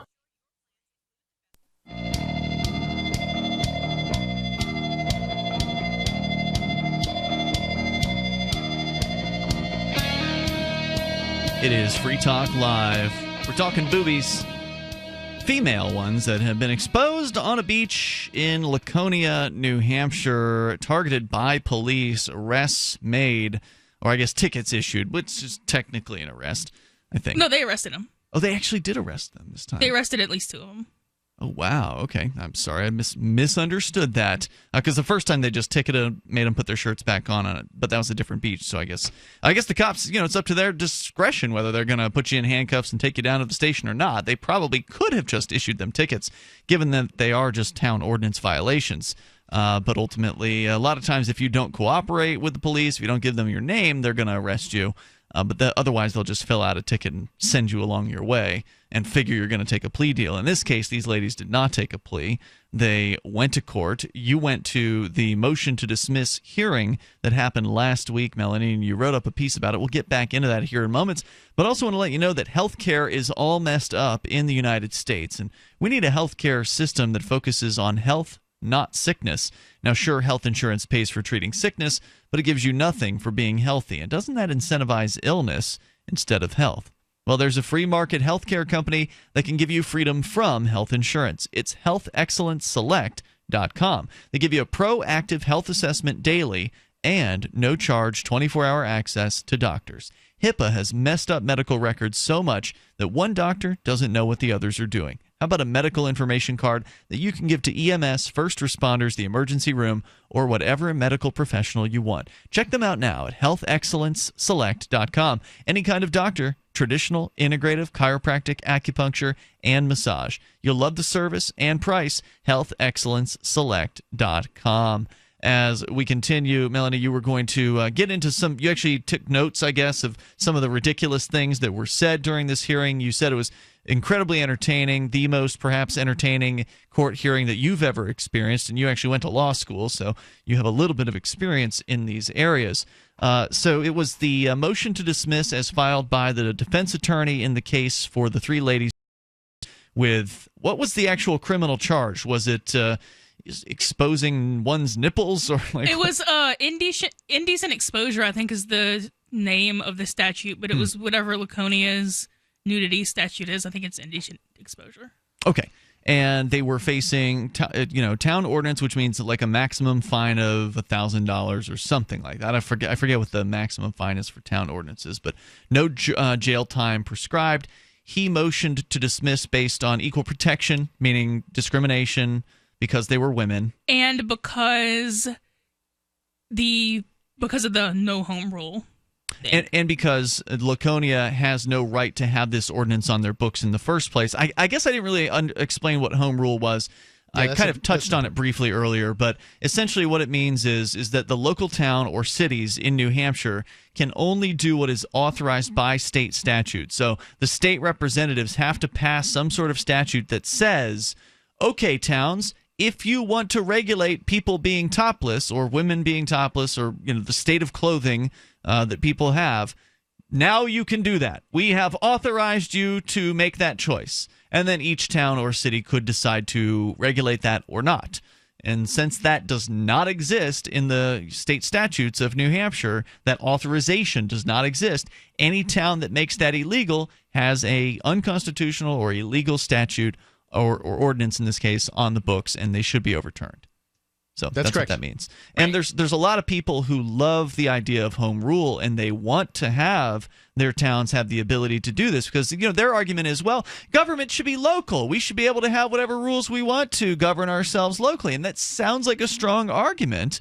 But ultimately what it does is it opens the doors for there to be even more laws. It opens the door for there to be confusing laws where they're, from one town to the next, it's not uniform, so you don't know what to expect. This is really important is that ask yourself, how many people vote in a national election? How many people vote in a state election? How many people vote in a city election? All right, so you've got a number in your head for the city election, whatever that might be.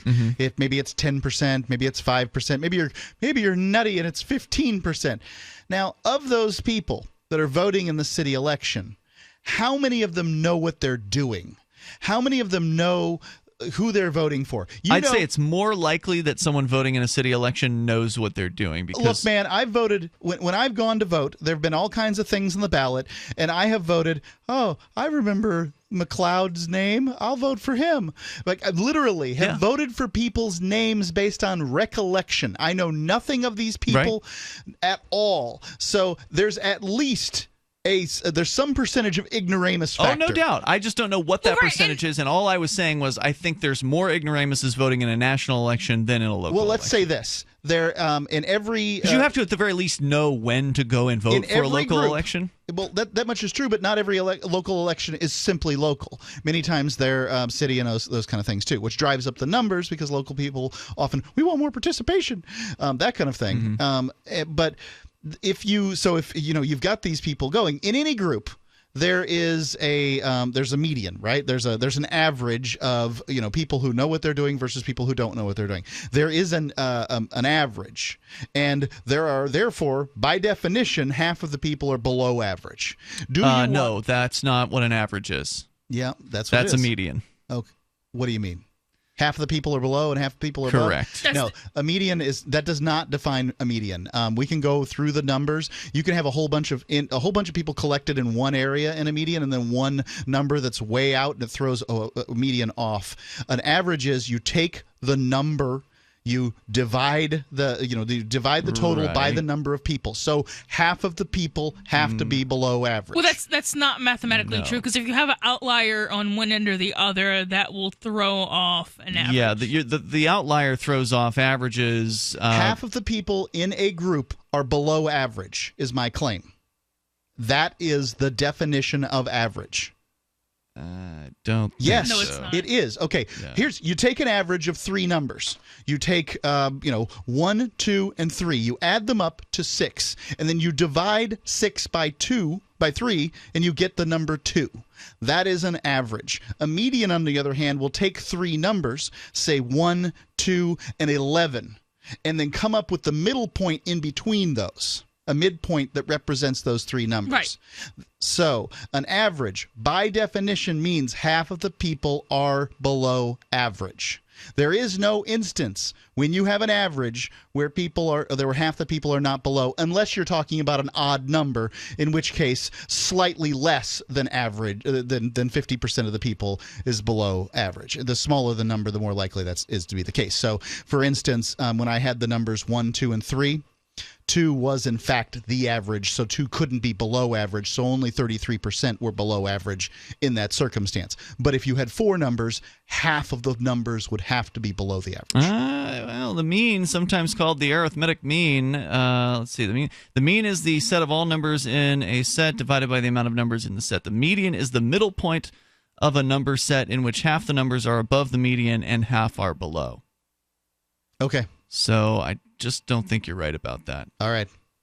Whatever. Yeah. I am telling you the truth that in an average, half the people have to be below the average.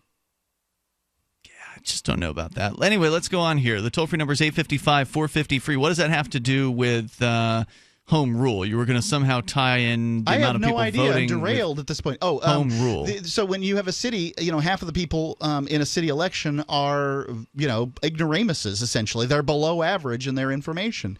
So do you want those people making a decision on city government? City governments tend to be more, in my opinion, corrupt because people don't know what's going on in them.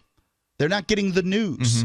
The news sources tend not to deliver them that information, and if they do deliver them the information, they are not as interested in the information because we've moved into a world where people are more interested in what's going on nationally than what's going on locally. They're interested in issues as opposed to being interested in sort of what's going on, which who's getting the buddy-buddy contract and all that other stuff. Our toll-free number tonight is 855-450-FREE. We'll get back into the hearing on the motion to dismiss in the Free the Nipple trial, Part 2. Not the original one. That one's done with. The Nipple ladies won the first time around.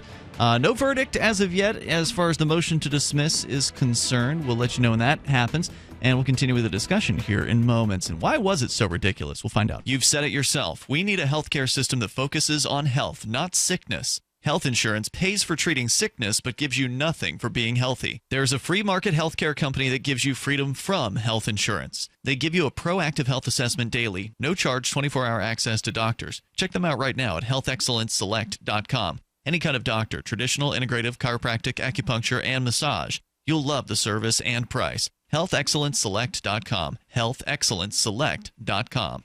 If you had one day to teach someone economics, what would you say? We would say that innovation and prosperity requires economic freedom. Visit fee.org/courses and check out Economics in One Day, a crash course in free market economics that you can present to your community. For over 70 years, the Foundation for Economic Education has been a champion of liberty. Start today at no charge by visiting fee.org/courses and learn why economic freedom matters. Hi, this is Ted Anderson. Investment Rarities, a 43-year-old company, has created the best silver offer ever. Get a U.S. Silver Eagle, Canadian Maple Leaf, Austrian Philharmonic, OPM Pure Bar, and Silver Round. Have all 5 for $99 postpaid. You heard me right, 5 ounces of silver below cost. No credit card fees, free shipping. Just $99 and you'll have a great start on what it takes to survive even the worst economic storm. Act now and receive Jim Cook's exclusive paper explaining how it's possible to make a fortune in silver today. Don't miss this opportunity. Call 800-328-1860. Read how the above-ground supply of silver has dropped below even gold. The secret is being suppressed. The price could explode at any time. Call today at 800-328-1860. Get 5 ounces of silver for only $99. Find them on the web at investmentrarities.com or call 800-328-1860. Call now before it's too late. 800-328-1860. Every once in a while, you get information that's worth changing your life for. This is one such time. You can save up to and beyond 25% on all purchases at Amazon. You probably heard of Bitcoin and just not thought much about it. You certainly know that you can get competitive pricing at Amazon, but now you can get a 25% discount on nearly everything you need to live. I've just given you a huge raise, and all you have to do is claim it. You go to saveitpurse.com and open an account. Do this right now. Don't wait. Then you fund the account with Bitcoin. I know this sounds unbelievable, but at my house, we saved as much as 45% off of a new item on Amazon. This information is worth you changing the way you do things. Go to saveitpurse.com right now, get signed up, and cash in on the huge raise I'm offering you. 15 to 25% off of everything at Amazon through saveitpurse.com.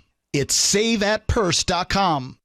Did you know you can watch Free Talk Live during our live shows 7 days a week from 7 to 10 p.m. Eastern via our studio cams at cam.freetalklive.com? Plus, you can chat with other listeners while you watch, all totally free. Now that our live video stream is hosted by YouTube, our video archives will be online even faster. So be sure to subscribe to our YouTube channel.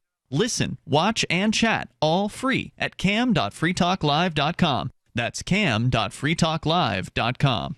This is your Roberts & Roberts Brokerage Daily Precious Metals Update. In early trading Monday, gold is $6 higher at $1,257 per ounce, and silver is 4 cents higher at $17.50 per ounce. Bitcoin is currently trading at $675 US. Roberts & Roberts Brokerage has been helping clients buying and selling precious metals for nearly 40 years. To see how we can help you, call Roberts & Roberts Brokerage at 800-874-9760 or visit us online at rrbi.co. You can connect with the Liberty Radio Network via our Facebook page at facebook.lrn.fm. That's facebook.lrn.fm.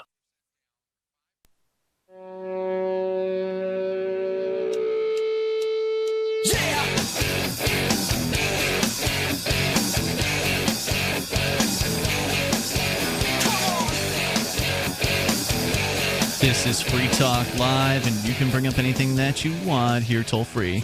Our number is 855-450-FREE. That's 855-450-3733. We do have Skype, and the Skype username is lrn.fm. We're going to go right back into your calls and thoughts. Then more about the Free the Nipple hearing that Melanie attended last week in New Hampshire. She says it was the most entertaining trial or hearing in court that she's ever attended. So I'm looking forward to hearing more about that because I missed it.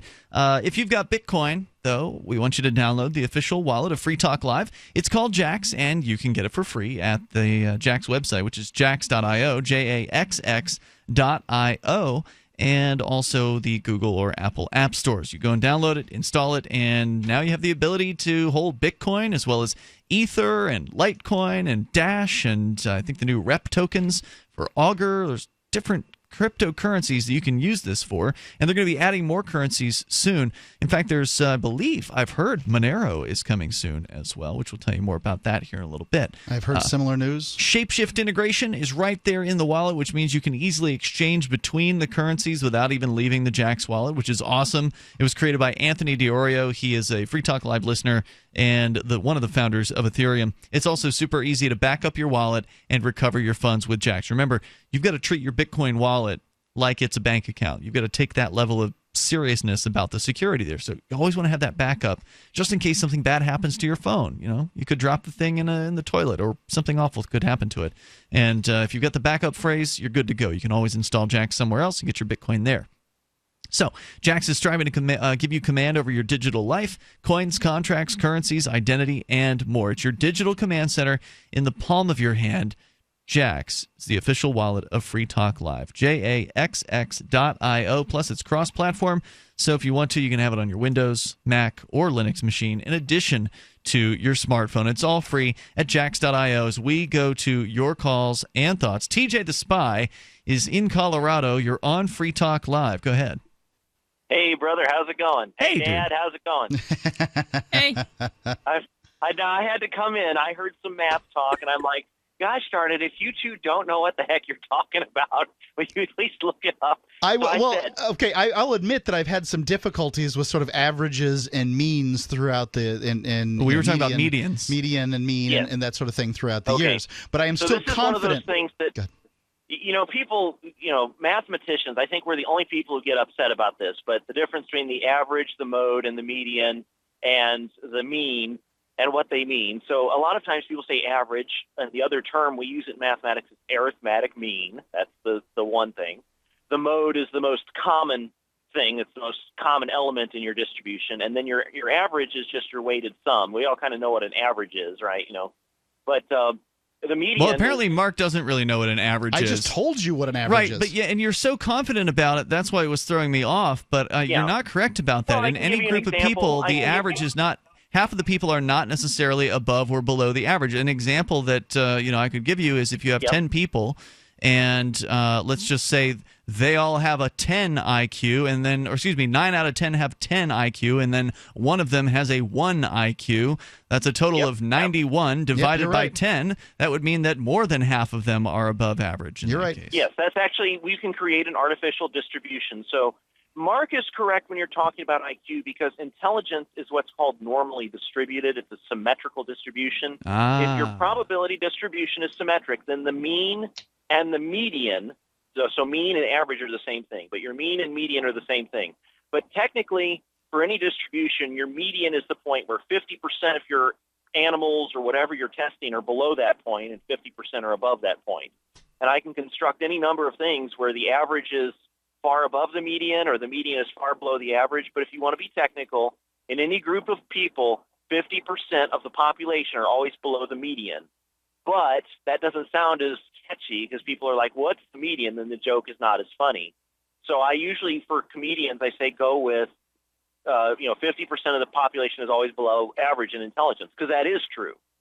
It is true that 95% of the population have an IQ of 100 plus or minus 30 points. So between 70 and 130, 95% of the population falls. Well, right, but then you couldn't extrapolate that to a different population. Because if 50% of people in the States or in the Western world or in the planet or however they measure it are by definition the mean and median of IQ because that's how they distribute the scores. You can't then say intelligence is, that's a long. Well, right, but then you can't then say, but then you can't then say that about a city, because that's not how they distribute it in a city. Right. Income is not distributed according to intelligence. Right, no, but I understand. Very smart, poor people. I understand that of all the people who take the IQ tests, 50% of them are below the average because that's how they distribute the scores. But that doesn't mean that in any one city, 50% of people Melanie, are below this is kind the of average. like the lawyer version of what's the difference between an oral contract versus a written contract versus a verbal contract. Like you and I, as attorneys, would understand the technical differences between an oral contract versus a verbal contract versus a written contract, or an affidavit versus a deposition. But most people, they just kind of know it as lawyery stuff. It's like black magic to them.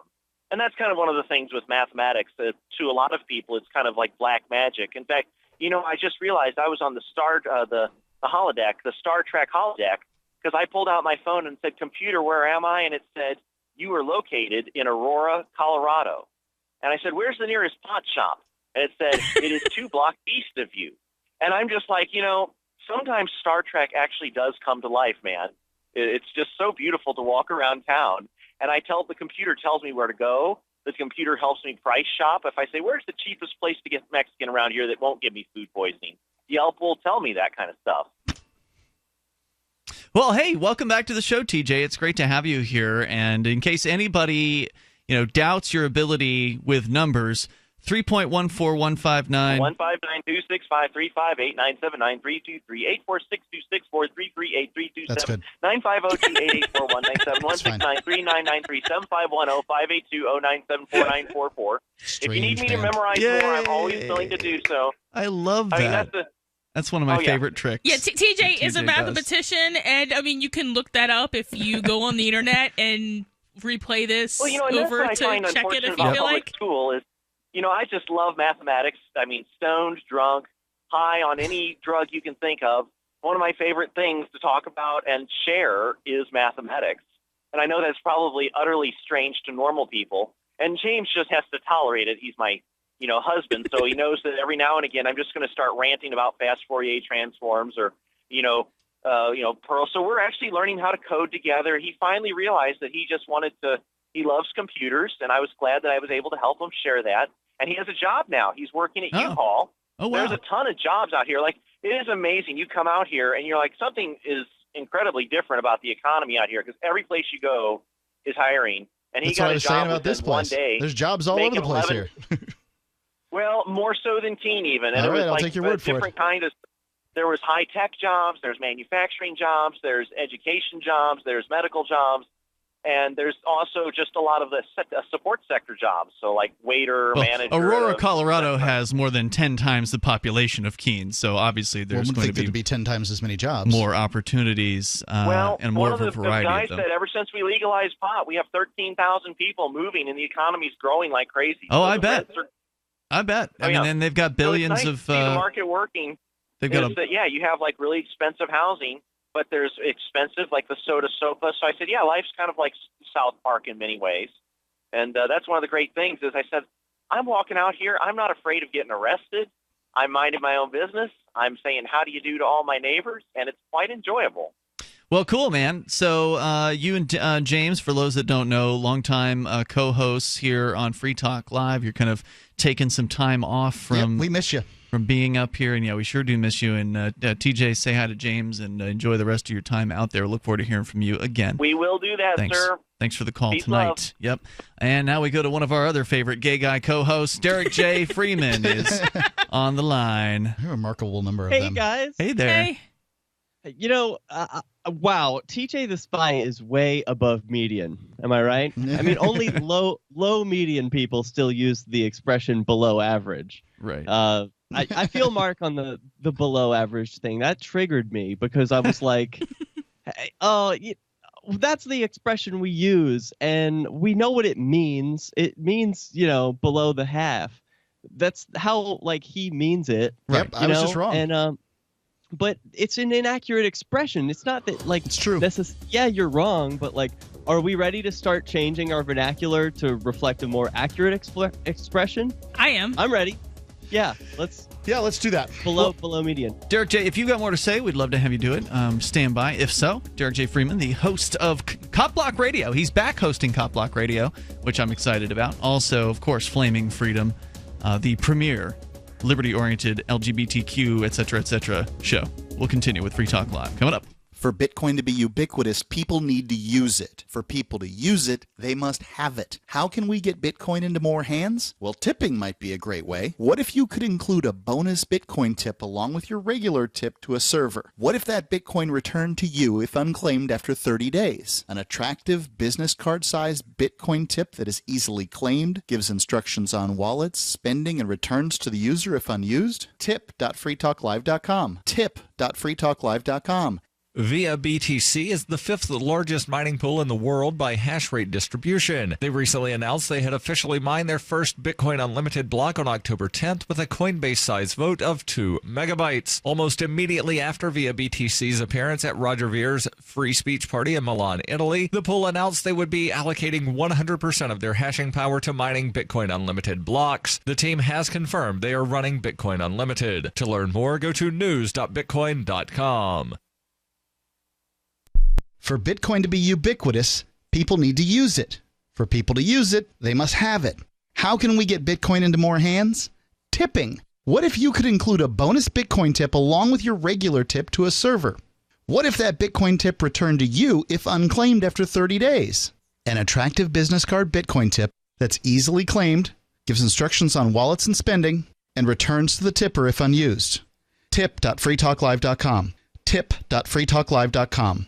For years, LRN.FM has had a listen line that you can call and listen to LRN.FM anytime. Now we're taking the idea to a new level with the LRN.FM audio on-demand line. You can call 641-793-9660 anytime and listen to LRN.FM's live feed, and you can listen to a bunch of our original shows on demand. Long-distance fees may apply. Just dial 641-793-9660 and choose from the menu. 641-793-9660. You're listening to the live edition of Free Talk Live. Hour number 3 is next after the news here on the Liberty Radio Network at LRN.FM. From Keene, the Shire, the Liberty Media capital of the world, this is Daryl W. Perry, host of FPP Radio News for Monday, October 17th, 2016. Silver is trading at $17.42 per ounce. Gold is valued at $1,253 per ounce. And according to BitcoinAverage.com, the average price of Bitcoin is $642. Antiwar.com reports Western nations have long stayed out of the public decision-making process in the Saudi war in Yemen, but seem to be looking to get at least somewhat involved, with U.S. and British officials on Sunday issuing a joint call for an immediate unconditional ceasefire in Yemen. Previous ceasefire efforts brokered through backdoor channels have rarely amounted to much, with the Saudis usually continuing the airstrikes throughout and then escalating further when the ceasefire collapses. The UN has at times expressed support for such ideas, but was rarely directly involved in brokering them. Unconditional would be a huge change in ceasefires, as the previous UN-sanctioned ceasefires always came with vague expressions of support for previous UN Security Council resolutions from before the war, which demanded the Houthis withdraw from major cities. The Saudis have long used those resolutions to precondition any major talks on the Houthis agreeing to withdraw from all the cities they control and to disarm and return the Saudi-backed former president to power, since he was still in power back when the resolutions were written. This has meant what few talks have taken place have not gone anywhere, with pro-Saudi factions rarely even willing to be in the same room as the Houthis and third parties communicating messages back and forth. It's unlikely the U.S. and Britain-backed ceasefire would lead to immediate progress in the talks themselves, but an unconditional ceasefire would certainly get them off on a starkly different footing than previous discussions. Are you an advocate for free market money? Do you promote Bitcoin as an alternative in a fiat-centric world? Then you need Spend-A-Bit in your arsenal, the search engine for things you can buy with Bitcoin. Spend-A-Bit aggregates millions of products from thousands of Bitcoin-enabled merchants. Keep your money in the free economy. Visit spendabit.co today. UPI reports hunger is a surprisingly common problem among U.S. college students, according to a new report. Researchers surveyed nearly 3,800 students at 8 community colleges and 26 four-year colleges in 12 states. The study revealed that nearly half of the students were food insecure and almost 1/4 were hungry. Hunger rates were 25% among community college students and 20% among those at four-year colleges, according to the research. Food insecurity was defined by researchers as the lack of reliable access to sufficient amount amounts of affordable, nutritious food. Very low levels of food security qualified students as hungry. The report was prepared by a number of campus-based groups, including the University of Connecticut's Public Interest Research Group, the College and University Food Bank Alliance, and the National Student Campaign Against Hunger and Homelessness. The study found food insecurity was a problem even for students who had jobs, were enrolled in a campus meal plan, or received some form of financial aid. Matt Talley from the University of Connecticut Public Interest Research Group said in a news release from the group, "This problem threatens thousands of students who want to focus on academics, but instead are left worrying about where they are going to get their next meal." For nearly 40 years, Roberts & Roberts Brokerage has been a trusted source for buying and selling precious metals like gold and silver. They also take Bitcoin for precious metal purchases and have permanently removed the minimum purchase amount for all orders paid in the digital currency. Call Roberts & Roberts today for knowledgeable advice on buying and selling precious metals and a forward-thinking approach to new technologies. 800-874-9760 or visit online at rrbi.co.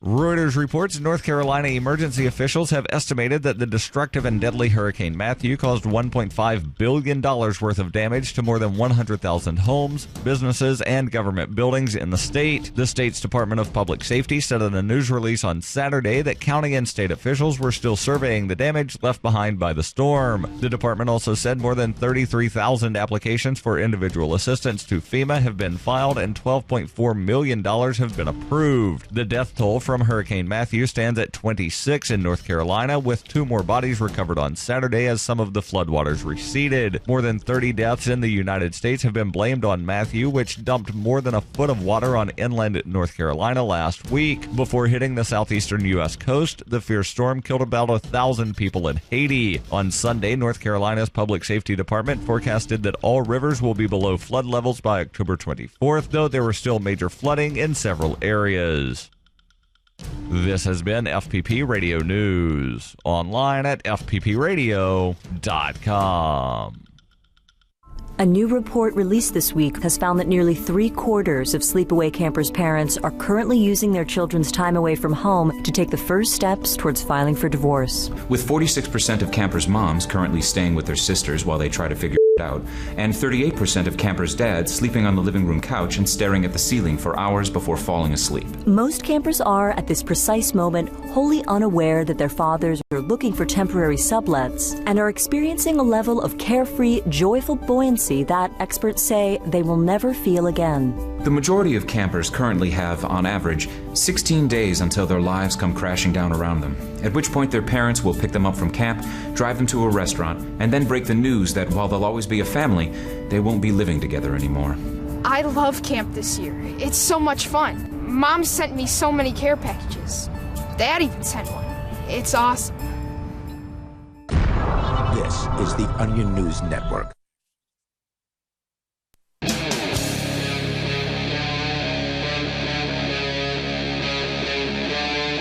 Free Talk Live. It is Free Talk Live. We're launching into the third hour of the program. Of course, plenty of time for you to join us here still. The toll-free number, 855-450-FREE. Also, more to come about the Free the Nipple, not trial, but hearing on a motion to dismiss, which Melanie says was one of the most entertaining times she's ever been in a courtroom. And it's rare that court is entertaining. At all. Yeah, so this really sounded pretty entertaining, and she wrote up a piece about it over at freekeen.com, but I haven't had a chance to read it yet, and some people don't like to read, so we're going to talk about it coming up here in moments. But first, we're going to go back to your calls and thoughts. It's Ian, Melanie, and Mark in the studio. We've got Skype where you can Skype in like Derek J. Freeman from Flaming Freedom, and now retaking the main host role in Cop Block Radio after a several-month-long absence. Didn't you give that up early this year? How many months were you gone from Cop Block Radio, Derek J? Uh-oh. Do we have Derek J? I did answer him. He called back. Maybe he's having some technical difficulties. Or maybe please stand by. Maybe the technical difficulties are ours. That's always a possibility. We'll see if we can resume that here in moments. But just to bring you up to speed, we were talking about the Free the Nipple hearing that happened last week on a Friday in Laconia, New Hampshire, where 3 ladies were arrested for the dastardly crime of going to the beach, while topless. And they were facing a few $100s possibly in fines, I believe, each for this.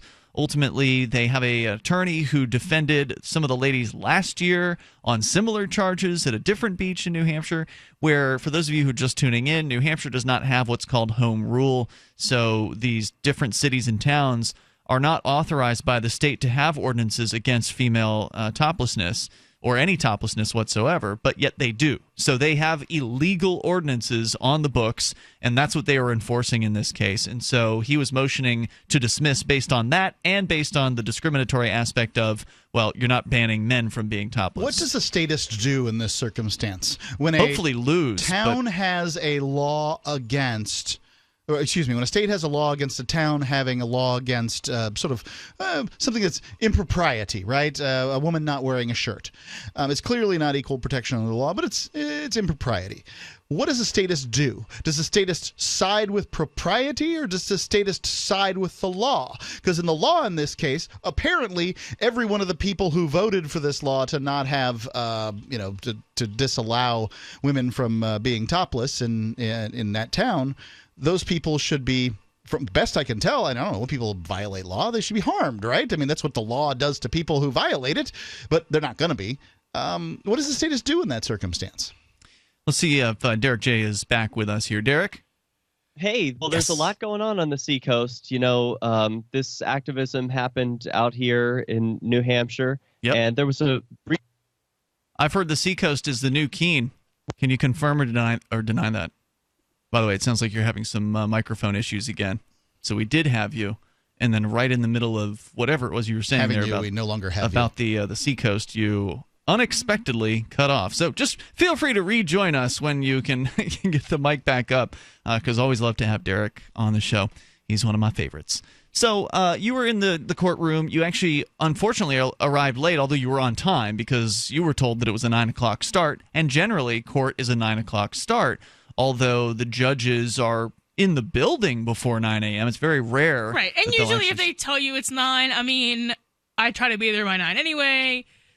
Frequently it's 10 be or there, 11. But yeah, it's, 9:15, 9:30 maybe, depending on the judge. Right. Some judges are more punctual than others. In this case, they started this hearing early, and I wonder what that was all about, because even the attorney himself wasn't expecting that to happen, as I understand it. But I don't know that it was originally scheduled for 9. I just know that's what I was told. Right. Well, that's what I was told, and I told you that, and so bad misinformation got passed around. But either way, you did show up within enough time to see some pretty amusing stuff. So any highlights from the encounter that you'd like to share, I'd love to hear about it.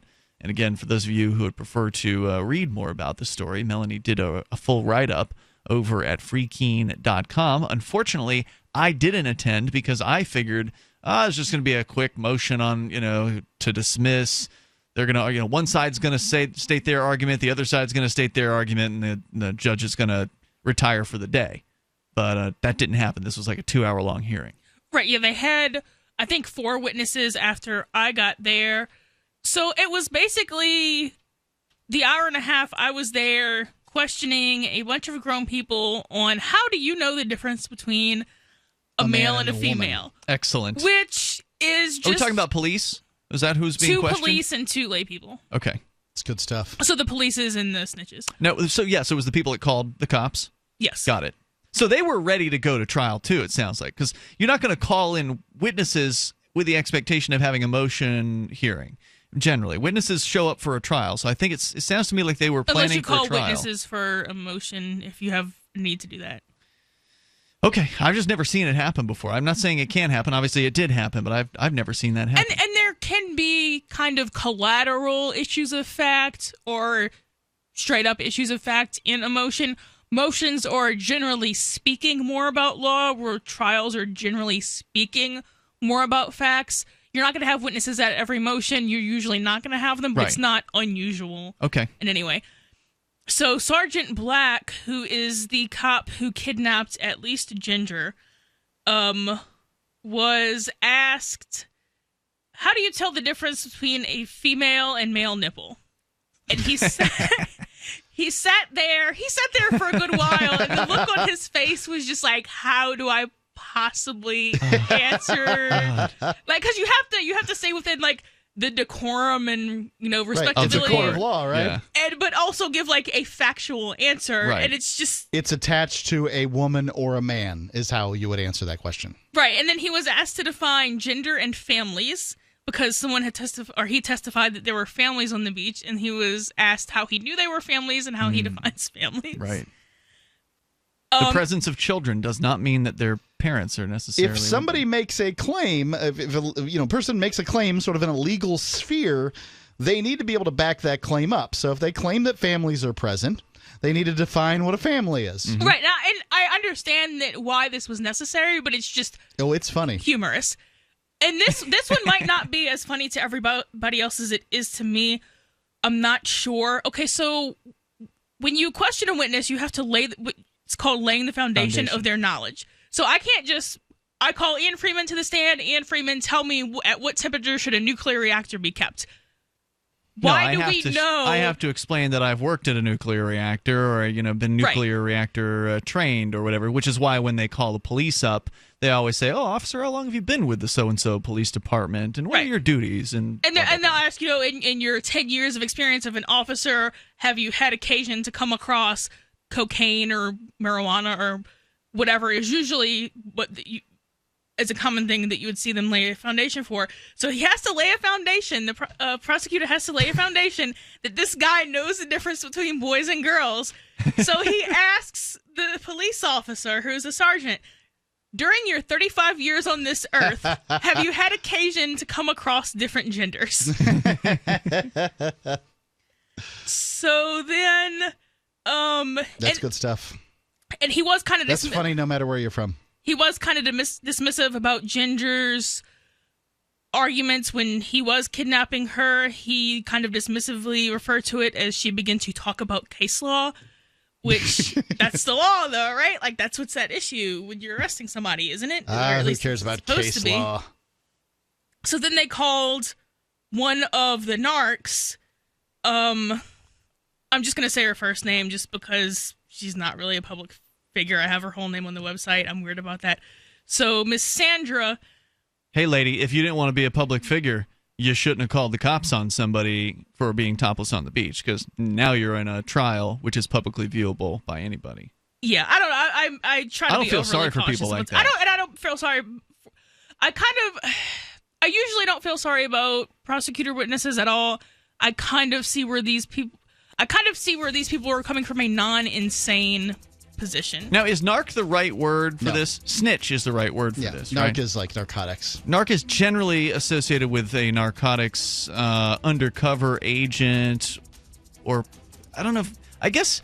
Well, it was originally a narcotics officer is where the term originated from. So even when you call somebody who's not a cop a narc is technically inaccurate, but it kind of evolved to mean. Let's continue in moments. This is Free Talk Live. Join us. Every once in a while, you get information that's worth changing your life for. This is one such time. You can save up to and beyond 25% on all purchases at Amazon.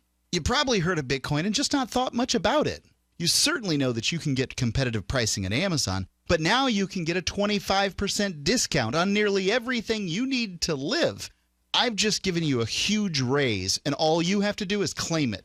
You go to saveitpurse.com and open an account. Do this right now. Don't wait. Then you fund the account with Bitcoin. You can buy them through expresscoin.com with a check or money order. There are other ways to get Bitcoin, but that's fast, safe, and easy. This information is worth you changing the way you do things. Go to saveitpurse.com right now, get signed up, and cash in on the huge raise I'm offering you. 15 to 25% off of everything at Amazon through saveitpurse.com. It's saveatpurse.com. Hi, this is Ted Anderson. Investment Rarities, a 43-year-old company, has created the best silver offer ever. Get a U.S. Silver Eagle, Canadian Maple Leaf, Austrian Philharmonic, OPM Pure Bar, and Silver Round. Have all 5 for $99 postpaid.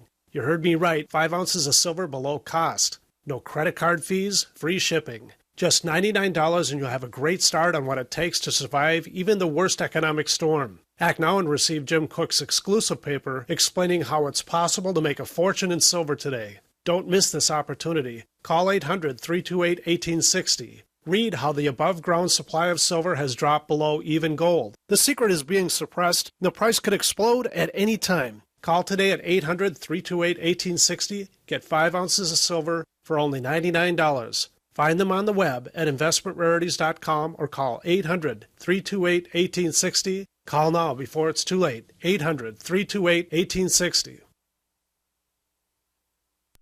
Money, power, and respect are all yours at creditsuccesssecretsrevealed.com. Be seen as an industry leader. You can do it. The last application you filled out when it was time to hit submit did your nerves spike. You didn't get the approval you seek, but there's a better way. We teach you exactly what to place into the right systems the right way the first time so you get approved. Get up to $100,000 in instant business credit. Many people will get cash on the spot.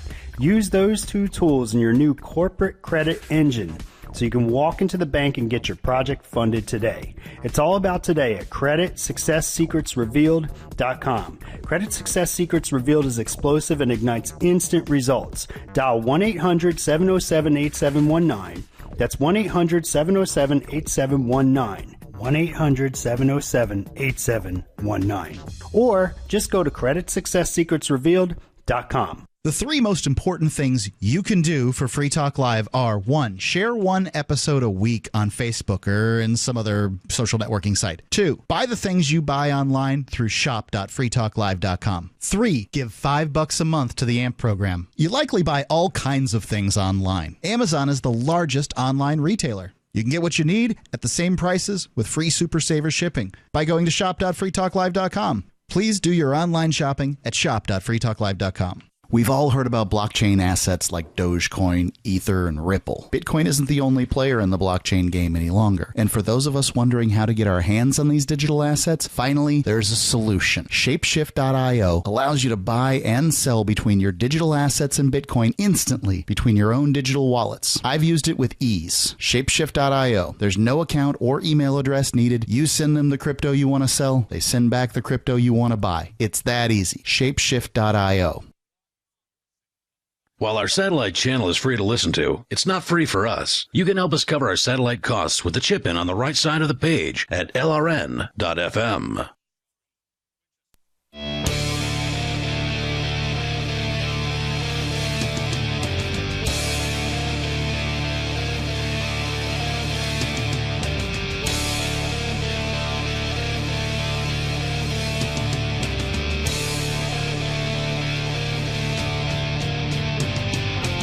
It's Free Talk Live.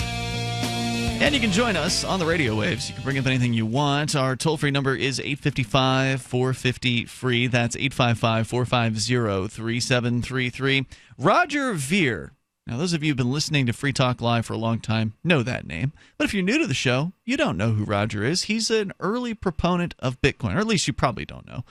He's an early proponent of Bitcoin. Some call him Bitcoin Jesus, although I've heard he doesn't really like that that name. Well, he's a humble man. Yeah. He doesn't, but I mean, you know, Bitcoin Jesus really pretty accurately describes who he is. He's the guy who sort of created, you know, really pushed Bitcoin. He did a lot of seeding of Bitcoin, if you will. Literally gave a bunch of it away back in the early days. And he's a libertarian. He's a supporter of Free Talk Live. He's a longtime, actually, advertiser here on Free Talk Live. Before there was Bitcoin, Roger was the man behind MemoryDealers.com, so long time listeners. He still is the guy behind Memory Dealers. Yeah, that's good to know that that's still going on, because I'm sure he's got all kinds of things with the Bitcoin universe that distract him. He's also an entrepreneur and a peace activist, and he's predicted great things for Monero. Now, we actually had the one of the head programmers of Monero on the show a few weeks back, and I thought it was a really interesting conversation. That interview is available at guests.freetalklive.com.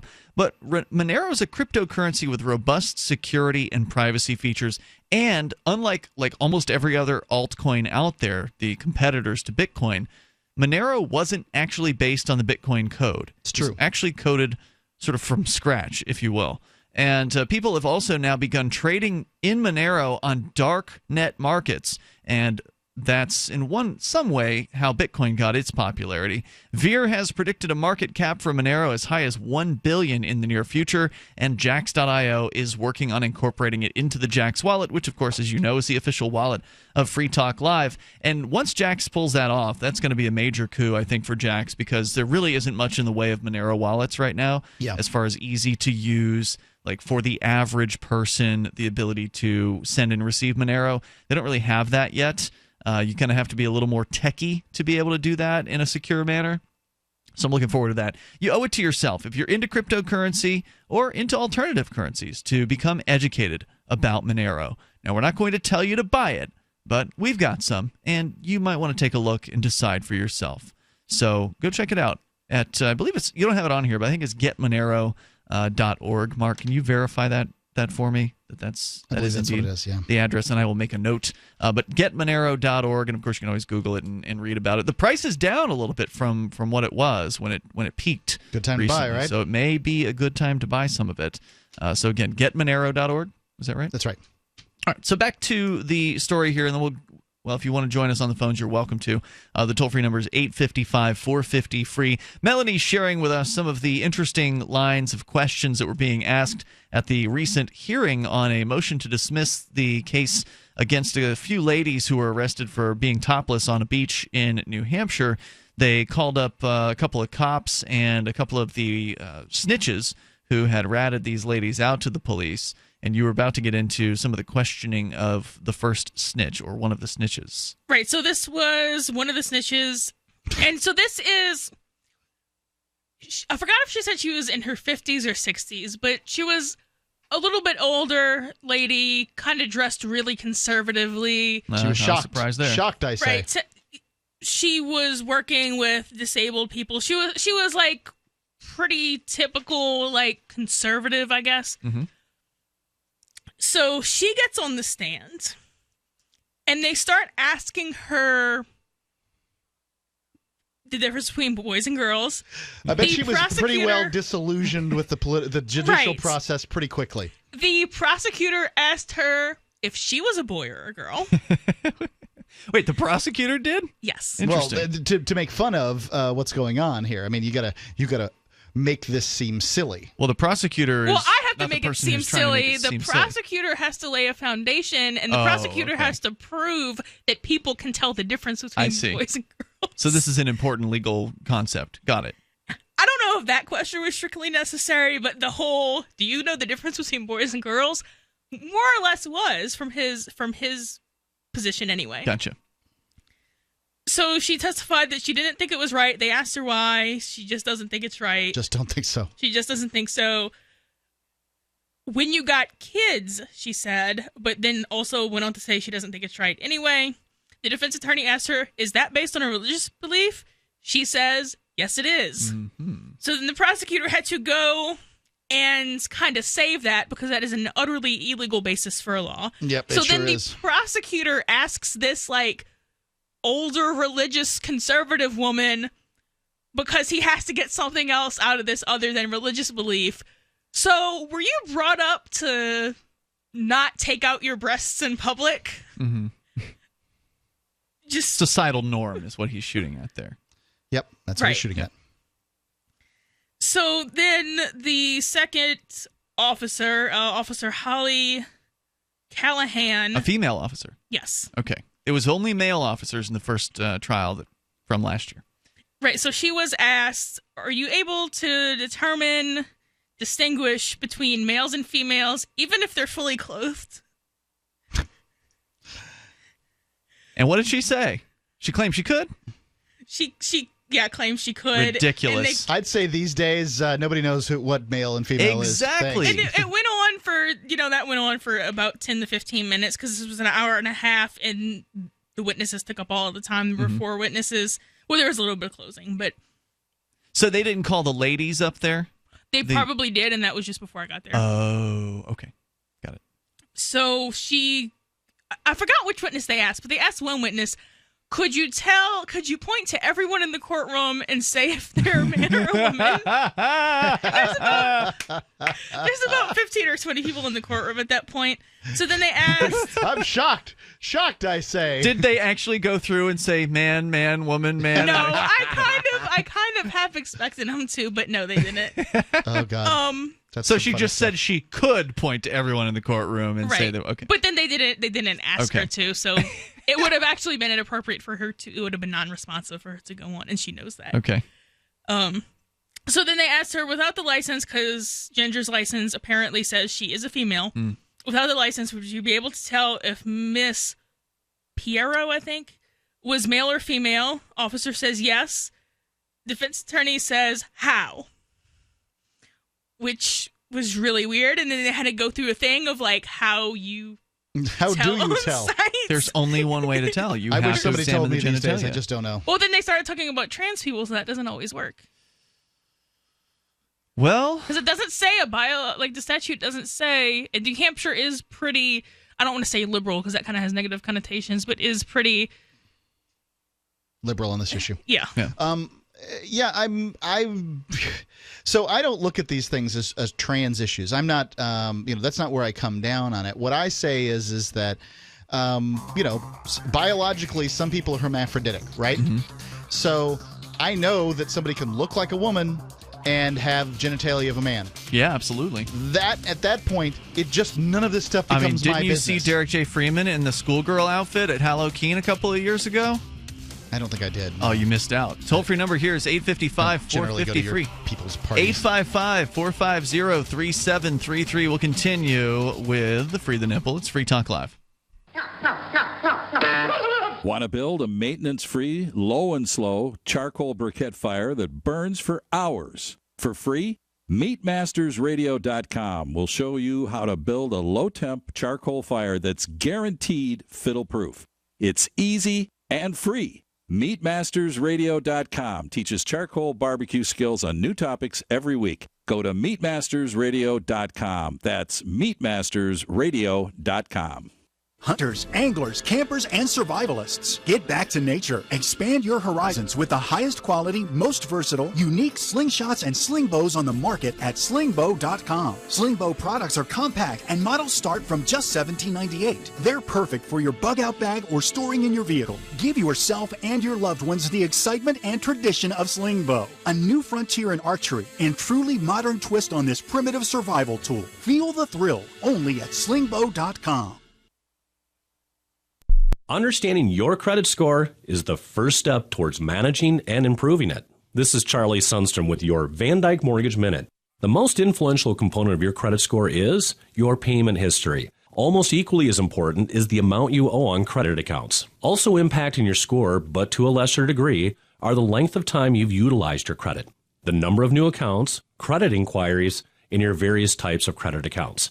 To help achieve or maintain a healthy credit score, have a system set up to assure your bills are always paid on time. Don't max out your cards. It's better to have a high credit limit with a low balance.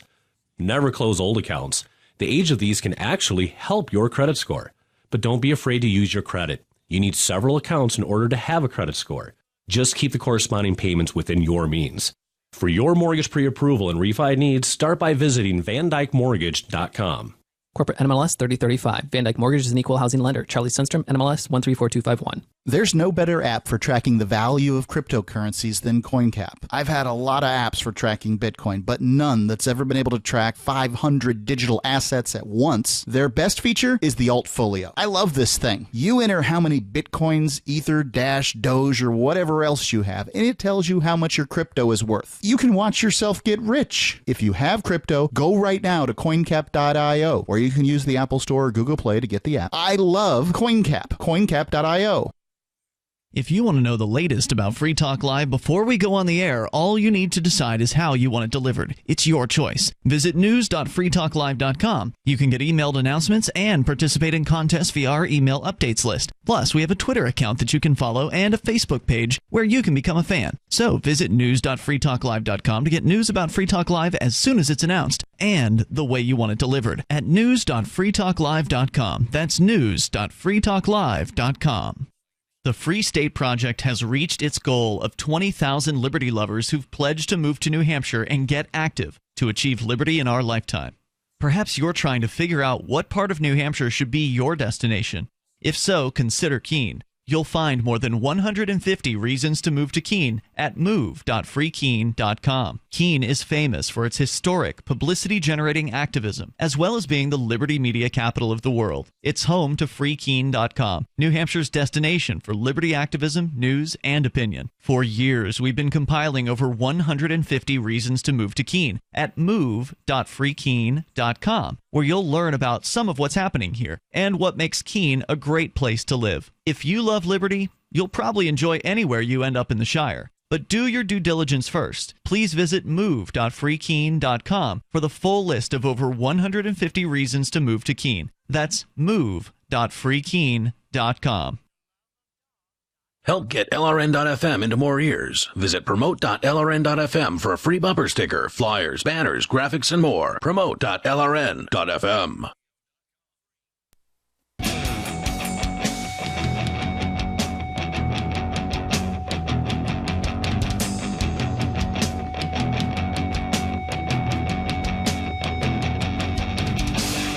Free Talk Live. Join us on the radio. Bring up anything you want. Our number is 855-450-FREE. That's 855-450-3733. Also, we've got Skype. You can Skype into the show here at username LRN.FM. With you tonight, Ian. Melanie. And Mark. Roger Veer, a.k.a. Bitcoin Jesus. He believes the greatest threat to Bitcoin comes from the inside. There are those in the Bitcoin community who do not Bitcoin is an inside job. They don't want to see Bitcoin grow, and they're holding back the increase of the block size, which is a technical aspect of the Bitcoin system. They're holding back that increase to 2 megabytes. Now, a new Bitcoin client has been introduced. It has an increased block size. They're holding back the increase from 1 megabyte to 2 megabytes. You're saying that they're holding it back to 2 megabytes, and that makes it sound like they're holding it to 2 megabytes. Okay. Well, anyway, thanks for clarifying that. It has an increased block size. I also didn't. Well, that's the way you wrote it, Mark. So okay. Maybe you should review your copy here. You also spelled increased, INCREADED, an increased block size, and is supported by Roger Veer. Recently, Via BTC, which is the 5th largest miner in the world, switched exclusively to Bitcoin Unlimited. Bitcoin prices spiked 5% after that. Coincidence? Most observers don't think so. Bitcoin should not be held back by a controlling few, and you can learn more over at bitcoinunlimited.info. So there's, unfortunately, a little bit of difficulty in the Bitcoin creator sphere. Should we call it that? Yeah, well, I mean, this is, if one group wants to do one thing and another group wants to do another thing, there's going to be, it's tension, right? Yep, and the system that's in place to decide who goes where or what happens in this circumstance is basically, not that it's a top-down command and control thing where these Bitcoin elites get to decide things. It's actually the people who mine the Bitcoins that ultimately get to make the decision on the future of the cryptocurrency. And the miners are the people who are doing the real day-to-day work of verifying transactions and making sure that everything is, on the up and up, and that, people aren't double spending their Bitcoins and things like that, without getting into technical detail about what mining is, because I wouldn't really be able to explain that to you. But essentially they're solving cryptographic equations or trying to solve them. And then Bitcoins come out of that. So they're mined in that way. Yeah. But anyway, what happens is somebody can propose a future direction for Bitcoin, like Roger and the folks behind Bitcoin Unlimited have done. And then if enough miners sign on to Bitcoin Unlimited and start using that software, then eventually there will be a hard fork, as it's called, in the Bitcoin universe or the blockchain. And that hard fork will mean that there at that point will be 2 Bitcoins. Am I right about that? I believe that's how it works. Yeah, because that's what happened with Ethereum earlier this year when they hard forked, and now there's an Ethereum and there's an Ethereum Classic, which I would prefer that not happen to Bitcoin, because that's going to make things a little bit confusing for people. I would agree, but at some point they will, things will work out, and I don't think a lot of people are going to be really left in the cold on it. But well, right, things will work out because all the big wallet manufacturers will switch over to what the miners have done. I'd like to point out it's going to be a rocky road. It's not just the miners, even though the miners are the one that truly make the change. Simply having a Bitcoin Unlimited wallet puts pressure on the miners because people check these. Does it? Yeah, well, yeah. I mean, it puts people check these different, the websites that track who's got which wallet and that sort of thing, and it's essentially like voting. So going to BitcoinUnlimited.org and downloading the current wallet really makes a difference. I did it. It's a much bigger vote than going on November the 8th and voting for one of these sociopaths. That much is true. They've got a ways to go. They're like 300-something people running the Bitcoin Unlimited nodes as compared to like 4,000 people running the Bitcoin Classic, or not Bitcoin Classic, but the Bitcoin Core. And I don't want to go too far into the weeds, but I support the Bitcoin Unlimited. I like the idea of the larger block size. I think Bitcoin should grow. And so I supported Bitcoin Classic before this. That kind of fell off the radar, and now I'm supporting Bitcoin Unlimited. So check it out at bitcoinunlimited.info. I've installed it on the studio computer here, so I'm endorsing it in that way. Great. Let's continue, though, with more ridiculousness from the courtroom in Laconia District Court, where you were on Friday, taking notes furiously because, sadly, I wasn't there with my video camera. So thank you for putting in the effort to try to cover this as best as you could as you continue to regale us with more highlights from the courts. Right, this is the Free the Nipple trial. So then they called the other snitch, who I was not sure who he actually called the cops on. But he testified that he was afraid because there was a topless woman at the beach. Afraid. He was afraid. Wonder what he was afraid of. And this is a grown man. I think he said he was 35. Okay. But he was afraid. They got him later to admit, or the defense attorney got him later to admit, that he was more afraid of the man taking pictures of whoever was topless. Who I believe was one of their boyfriends or something, right? I don't know. Okay. I thought I read that somewhere. I'm in the Free the Nipple group on Facebook, and I believe that I read that. I could obviously be wrong, but I don't think that it was some creeper. I think it was like one of the people they were there with. Right. It didn't seem that way to me. It seemed like he was part of it in some way. Right. Yeah, he'd gone out there to support them and be the guy to take the pictures. But yeah, somebody's got to take the pictures in the world. This man alleged he was afraid. And then my favorite quote was from the prosecutor, and it's always funny to me when they use this word in court or when state agents. Before you go on, though, isn't the unspoken suggestion there that, oh, well, he's afraid because this guy is creepy and he's taking these pictures? Is the suggestion there that, well, because a woman is topless, that is inviting rape? Because some people would say that, right? Like, oh, well, she was asking for it. I don't know what. I mean, something's different on the beach, I guess, is what these people really are saying. I really honestly think that this particular witness heard the attorneys say several times health, safety, and morals, and therefore thought it would be a good idea to testify that he was afraid. Wait, they didn't sequester the witnesses? No. Okay. And that is usually a good idea, and they usually don't do it. You have to ask for it, in my experience. They won't do it on their own. And I don't know if it was asked for or not. I would guess it wasn't, because if it's asked for, it will happen. I've never seen someone ask to sequester witnesses and have a judge deny it. That happens all the time. Really? It might not happen here. I don't know. Okay. I've never seen it. So then the prosecutor, defending this, in my opinion, unconstitutional, at least under the state level, because New Hampshire is not a home rule state, said that if Laconia was not allowed to have this statute, then that would mean that Laconia is not allowed to have any rules for its public places, which would cause the library to not be able to set its own rules. And so then the library would have to be open 24 hours a day because it couldn't make rules. It's kind of a good point, isn't it? And, quote, obviously that would be anarchy. And then you'll have topless women coming into the library, and what will happen then? Yeah, what do you do? Well, I think that there's a pretty good argument to a each town place needs to be able to set its own rules. I mean, and I suppose that women walking into the library without a shirt on is it's more of a violation of decorum to me than women on a beach. It seems strange to me that Americans are so, oh my dear golly, there's a woman without her shirt on the beach. When in Europe, it's meaningless. Well, I'm kind of sympathetic to not necessarily the snitches, but the people who feel that way. But it's kind of all lines are somewhat arbitrary. But it's kind of okay. So you're allowed to wear like really revealing bikinis. Yeah. But you're not. It's like I don't really see much of a difference. I understand the desire to want to be around people who are fully clothed and to want people to be fully clothed in public. But at the end of the day, this is ownerless property. If you try to enforce that, whether it's a constitutional law or not, you're committing aggression. If you don't want topless ladies in your library, then sell the damn library to a private owner and make it into private property. They have private libraries. It can be done. There are enough people who support the idea of libraries to where we don't really need the government to take care of that sort of thing.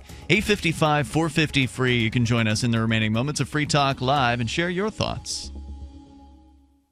All right, listen up, because this is the most important thing you're going to hear all day. What if I said you could make money flipping houses without any cash, credit, or manual labor? And what if I said you could do it part-time from the comfort of your home? Sound unflippin' believable? Hi, I'm Preston Neely, and I'm going to prove it by sending you a free copy of my smash hit selling book, How to Get Rich in Real Estate. It sells online for $19.95, but I'm giving away free copies this week. To get one before they're gone, call 1-800-960-4295. I used to be so broke, I had my electricity shut off 9 times, but I figured out a simple way to make money flipping houses without even breaking a sweat. Now I'm living the good life, and so should you. Listen, if you're sick and tired of stressing about money, this book could change your life. Hands down, it's the fastest, easiest way to get started in real estate. Let me prove it. Call right now to find out how to get your free book. When they're gone, they're gone. Call 1-800-960-4295. 1-800-960-4295.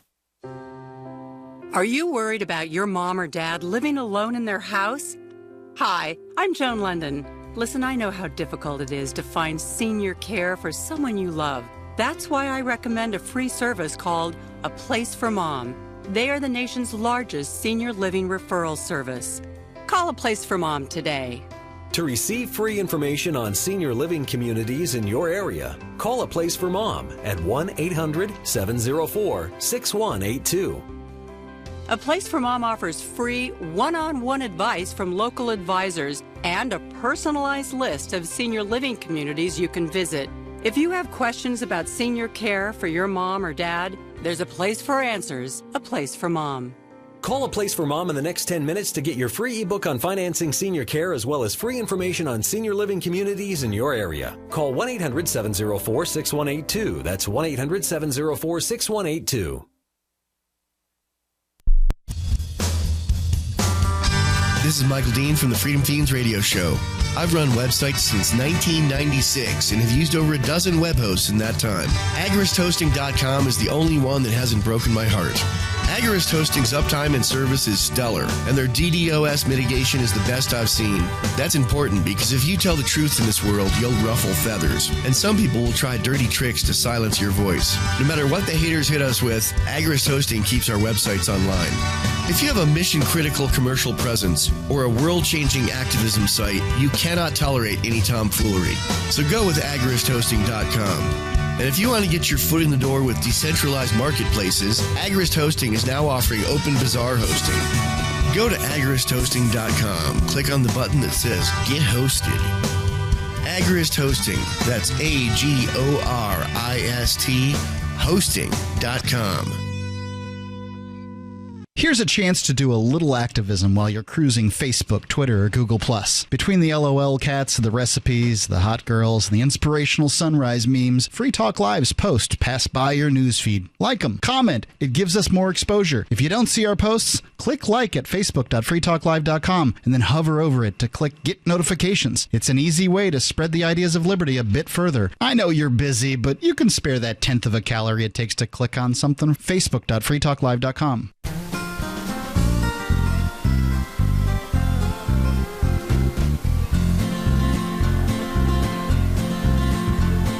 On the second Saturday of every month, the Texas Republic Congress meets in a joint session To learn how you can attend or become a member of Congress, visit thetexasrepublic.com. And together, we can liberate Texas.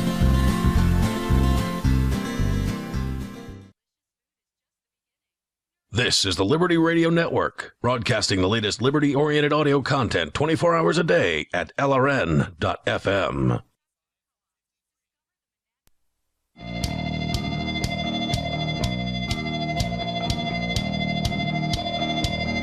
Free Talk Live.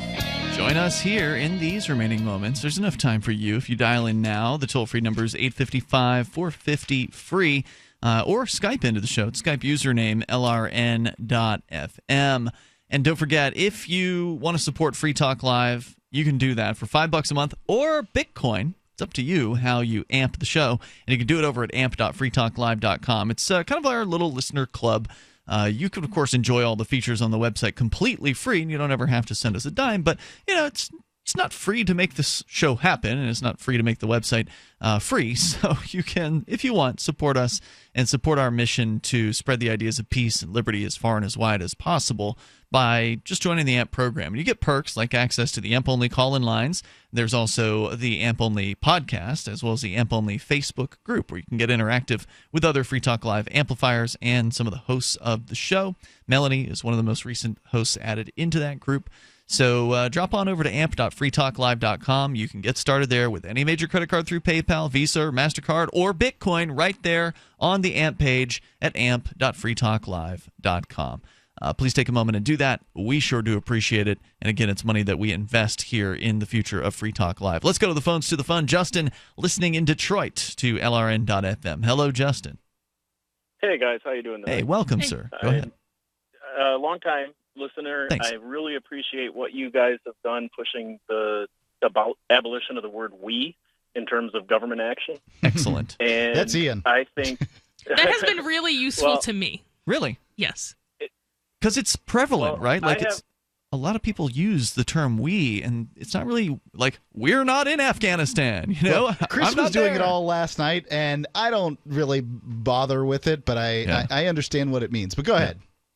Well, yeah, it's a psychological thing. Well, Chris was in the military, so I'm sorry to interrupt you again, Justin. But Mark's talking about No, it's all right. Chris Reitman, the guy who was hosting the show.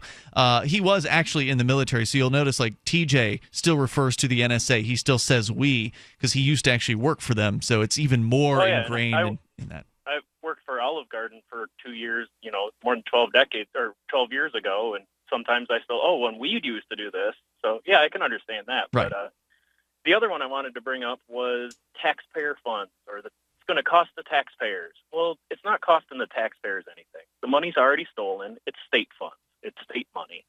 And I think taking another step away from we, the government, but also it's not our money anymore. They've stolen it. It's theirs. We're not getting it back. For most of it, there's no trace back to any taxpayer. This goes to the public library thing. It's not I wouldn't say necessarily unopened or unowned. It's state-owned. They've owned it. They stole it fair and square, if you want to say it that way. Okay, and that's where I was getting with that. It doesn't legitimately belong to the state. The Right. state doesn't even legitimately exist. Stolen funds is a better term than state funds because it might make someone think. Whereas taxpayer funds, I don't necessarily oppose that because I still think that's better than state funds because it suggests where the money originally came from and at the very least could get a conversation started. But I think stolen funds, when you're referring to taxpayer money or state money, is always better because then it really makes it clear what you're talking about. Well, and I think one of the dangers of taxpayer funds is then you get into the Hans Hermann Hoppe argument for restricting immigration because, well, the taxpayers own the land. Well, no, the taxpayers don't own the land. Some money that was stolen from them was used by the state to purchase that land or defend that land, to lay stake or stake a claim to that land. But overall, it's not the taxpayers' money. It's not the taxpayers' land. It's the state's. And it's not. If we can move away from accepting taxpayer money or taxpayer land, it'll let people see that these national parks aren't owned by us. They're owned by the. It's not the state's though, and I agree that most property that the state claims to own, unless you're talking about something that was taken under civil asset forfeiture, and it's a house or it's a car that you can say this house belongs to this person, that it has been so commingled is so that the ownership ownership is untraceable, at that point I would say it's unowned, because stealing something is not a legitimate transfer of title. That's true. I agree with that entirely philosophically, but again, it's about the conversation. It's about letting people get some distance away from, well, my money isn't going to pay off the lawsuit for the bad cop behavior. It's the state having to pay that money. And yeah, they'll probably turn around and raise some more taxes and increase their public budget because of it. But that's a secondary effect. That's the state initiating more violence. Right, but then you're kind of legitimizing their alleged ownership of it. When I call state property unowned property, people either have gotten tired of arguing with me already, or they question or argue that. And so it kind of brings up the topic, okay, so what is this really? What is taxation and what is the state? And that goes as far as they're willing to let it go. If I just refer to it as state that's great. property... That's what I wanted to get to the point to, is making people think and question. Right, but if I think if you unowned just... works great. Yes, because I do think that if you just refer to it as state property, that kind of legitimizes psychologically that the state can own things, and they really can't. Justin, anything else you want to share tonight? That'll be it for tonight. Thanks for the call, man. I appreciate it. Toll-free number here, 855-450-FREE. That's 855-450-3733. A lot of times we talk about the words that we use as libertarians or voluntarists or anarchists. I mean, we don't even agree on what to call ourselves, let alone the words that we use to. I cringe every time I hear Melanie call herself an anarchist. Well, she is an anarchist, though. So if that's a term that she wishes how to she use, wants to describe herself, fine. That's great. I'm not an anarchist. I'm a voluntarist. I believe that all human interaction should be consensual. I want to define myself in what I'm in favor of rather than what I'm against. But I can understand the desire to define oneself as an anarchist. It's a little bit more of a, I don't know, you're shaking the baby a little bit more, I guess, so to speak, with that term. Well, and I kind of don't have a problem with that. Yeah. And I do feel like we need people who are kind of on both ends of the spectrum, where you're not necessarily pacifist, but more of like the hippie, peaceful, like, let's all sing and hold hands, whereas I'm more of the, let me tell you why it's not immoral to kill cops, and I'll write an article about that and post it on Facebook because I just don't care. And I think we need both of those styles and styles in between, because different people are going to react to different ones. And we're trying to reach everybody. And if I aggravate some people in the process, I really don't care, because I know that some people are going to be converted fully or partially by that. I know some people are going to be converted fully or partially by what you're doing. Yep. So I want both things to exist. You think it's possible to drive somebody off with too extreme of a position? Yes, of course. Not if they're being remotely logical, but that argument kind of... But I know that there's people who are going to be converted by... I'm not saying I know for a fact I'm going to convert people, but I know that there are people who are going to be... I mean, that's what converted me. And it's almost offensive to me when people say that I shouldn't be saying what I'm saying, because I feel like they're saying... And I know they're not, but I feel like they are saying that I shouldn't have been converted. And that's really annoying, and whatever it is they're hoping to gain by me not having been converted, if none of these opinions were ever out there. Always annoying when other activists, other libertarians try to tell you you're doing it wrong, and that they know the one true way to, achieve the liberty in our lifetime that we all seek. Yeah, and if somebody tells me that I shouldn't be doing activism the way I should, or I shouldn't be saying something else, that's annoying, but it's less annoying. And I fully admit, like, I'm taking this too personally, but I feel like they're saying, Melanie, you should have never been converted. Shut up. Stop talking about what you're they're talking acting about. like you're a liability. That's the hidden message there, is you're doing it wrong and you're ruining it for the rest of us. And I've been hearing this for a decade now. And, the claims are, there's a couple different claims. There's the claim that, well, we'd be doing better without you. If you had never come, then all these other potential allies who've been turned off by you would all be here working so hard for liberty, and we'd be halfway there by now if it just wasn't for you. Well, then Ian why Freeman. don't you go convert them and tell them not to associate with me if that's what you have to do? But that's just fine. it. These potential allies will say, oh, well, that Ian Freeman and that Melanie is there, and that's why we're not coming.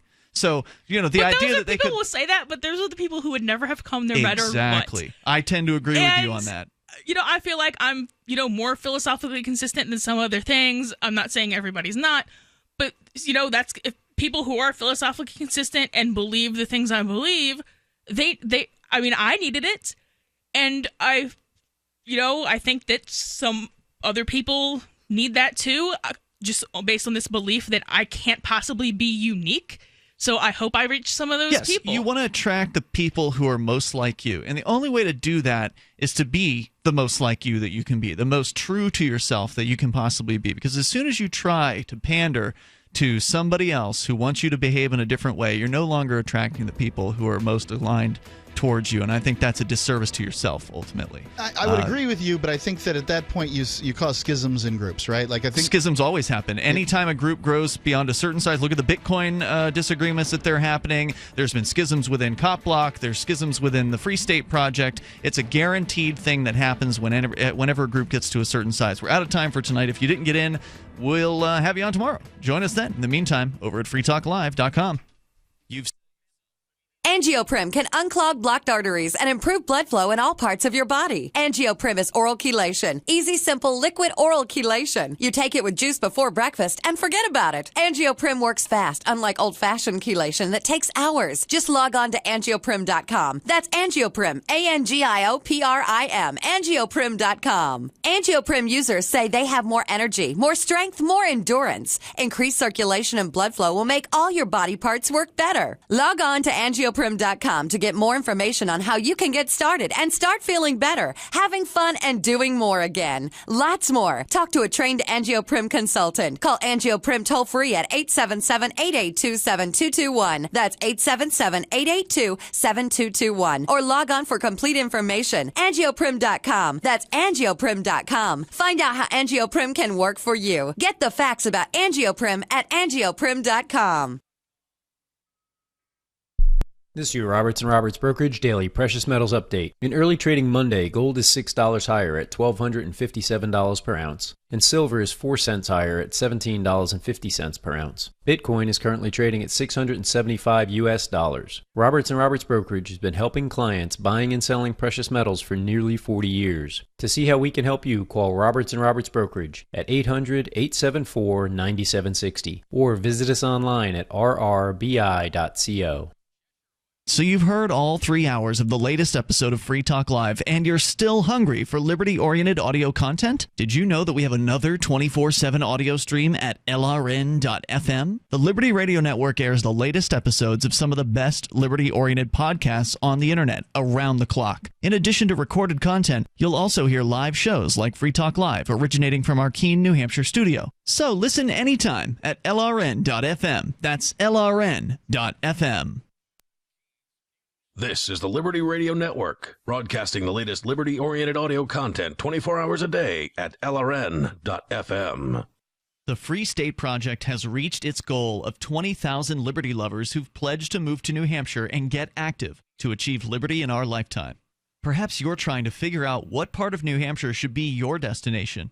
If so, consider Keene. You'll find more than 150 reasons to move to Keene at move.freekeene.com. Keene is famous for its historic, publicity-generating activism, as well as being the liberty media capital of the world. It's home to freekeene.com, New Hampshire's destination for liberty activism, news, and opinion. For years, we've been compiling over 150 reasons to move to Keene at move.freekeene.com, where you'll learn about some of what's happening here and what makes Keene a great place to live. If you love liberty, you'll probably enjoy anywhere you end up in the Shire. But do your due diligence first. Please visit move.freekeene.com for the full list of over 150 reasons to move to Keene. That's move.freekeene.com. For years, LRN.FM has had a listen line that you can call and listen to LRN.FM anytime. Now we're taking the idea to a new level with the LRN.FM audio on-demand line. You can call 641-793-9660 anytime and listen to LRN.FM's live feed, and you can listen to a bunch of our original shows on demand. Long-distance fees may apply. Just dial 641-793-9660 and choose from the menu 641-793-9660.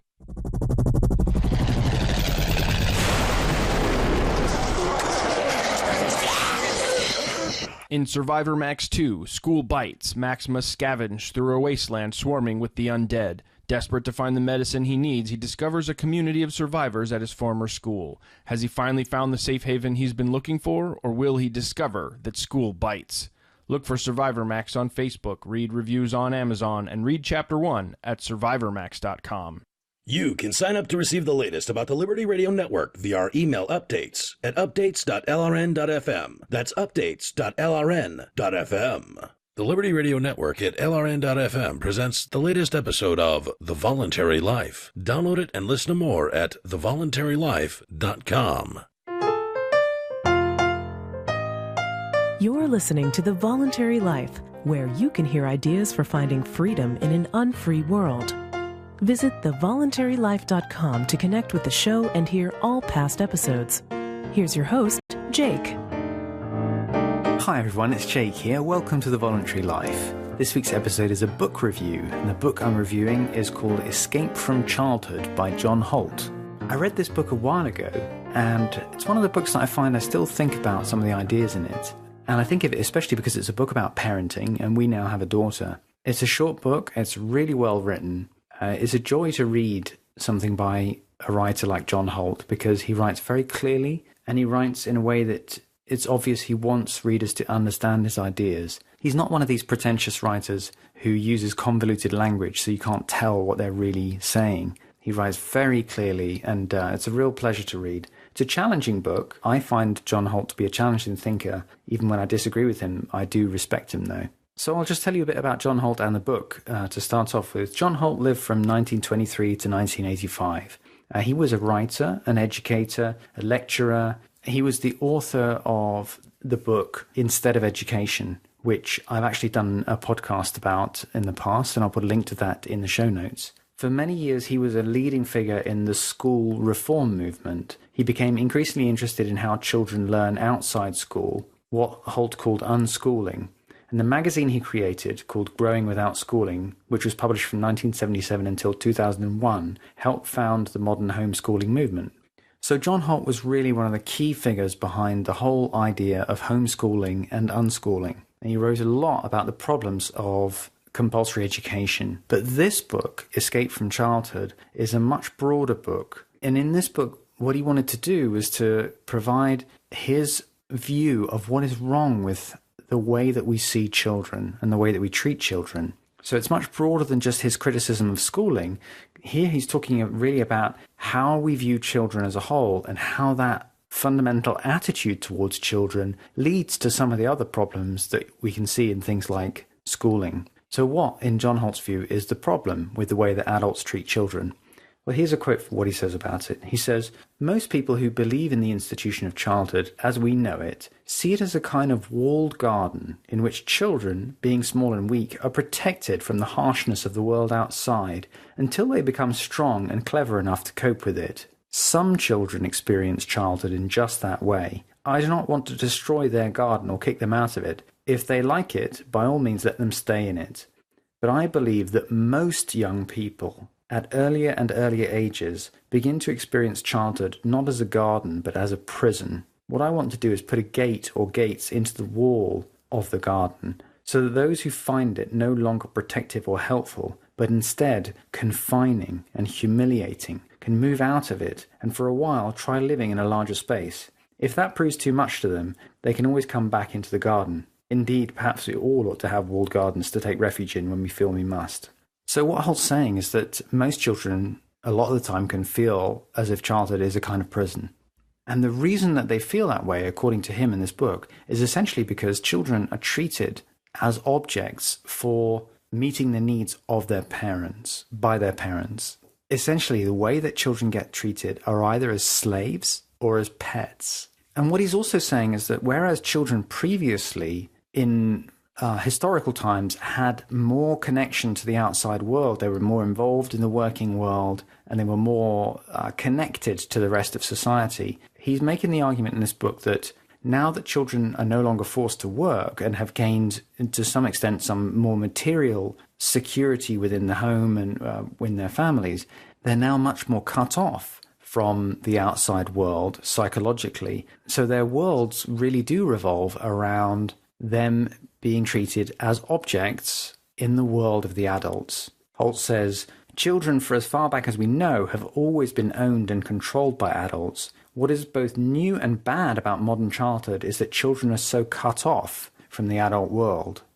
And the argument he's making about why them being cut off from the adult world is bad is because they then are stuck in this sort of bubble prison of being treated kind of like the pet or slave of the adults who control them. So here's the way that he puts it. He says, children may not be able anymore to do much of the work of the family or add to its income, but at least for a while, they do give the adults of the family something that most adults need very much. Someone to boss, someone to, quote, help, someone to love.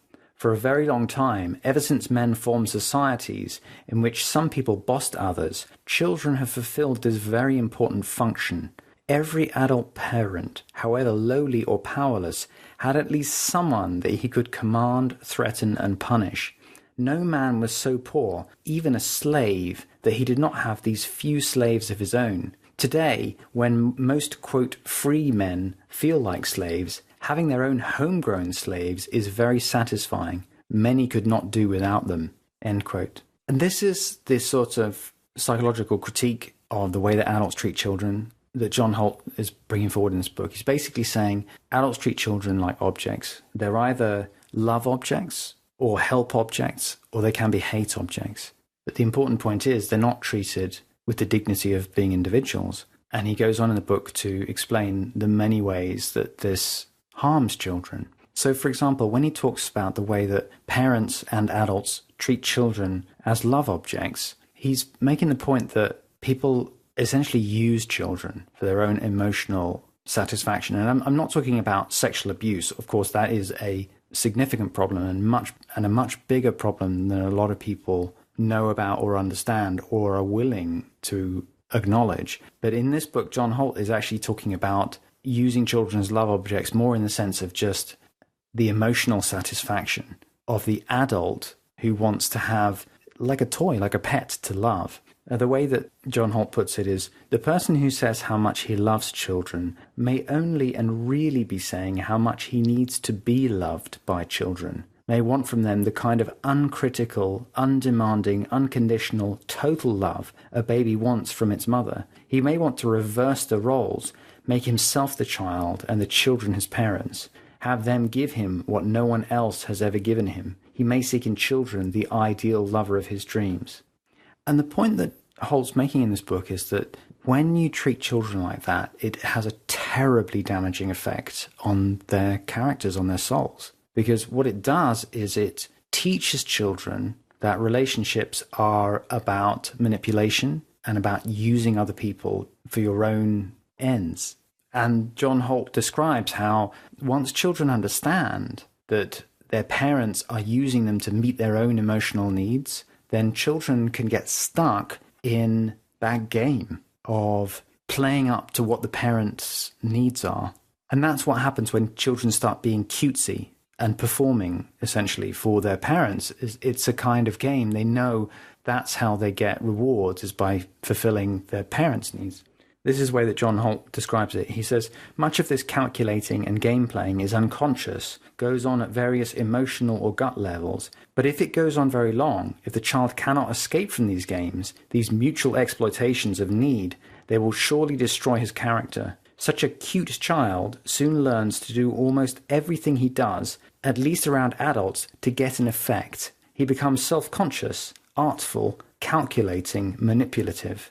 He pays more and more attention to how he appears in the eyes of others, becomes more and more concerned with others' opinions of him. He goes on to say, to sum up, when we think of children as cute, we abstract and idealize them, judge them, exploit them, and worst of all, teach them to exploit us and each other, to sell themselves for smiles and rewards. This is in every way bad for them and for their relations with us. So that's his idea of the way that adults treat children as love objects. He also describes them as help objects. And the idea here is that basically adults get a kick out of children being helpless because it makes the adults feel good. Here's John Holt again. He says, We tend to think that children are most cute when they're openly displaying their ignorance and incompetence. We value their dependency and helplessness. They are help objects as well as love objects. Children acting really competently and intelligently do not usually strike us as cute. They're likely to puzzle and threaten us.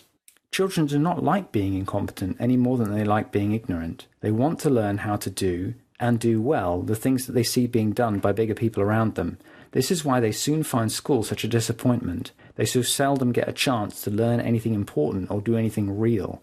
But many of the defenders of childhood, in and out of school, seem to have this vested interest in the children's incompetence, which they often call, quote, letting the child be a child, unquote.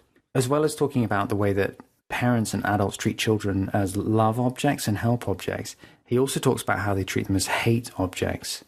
Holt says, the family home, which we often hear described as a place where you're free to be and dare to be nicer and kinder than we can be anywhere else, turns out much of the time to be the place where, at least to our children, we can be harsher, more cruel, more contemptuous and insulting than we would be anywhere else.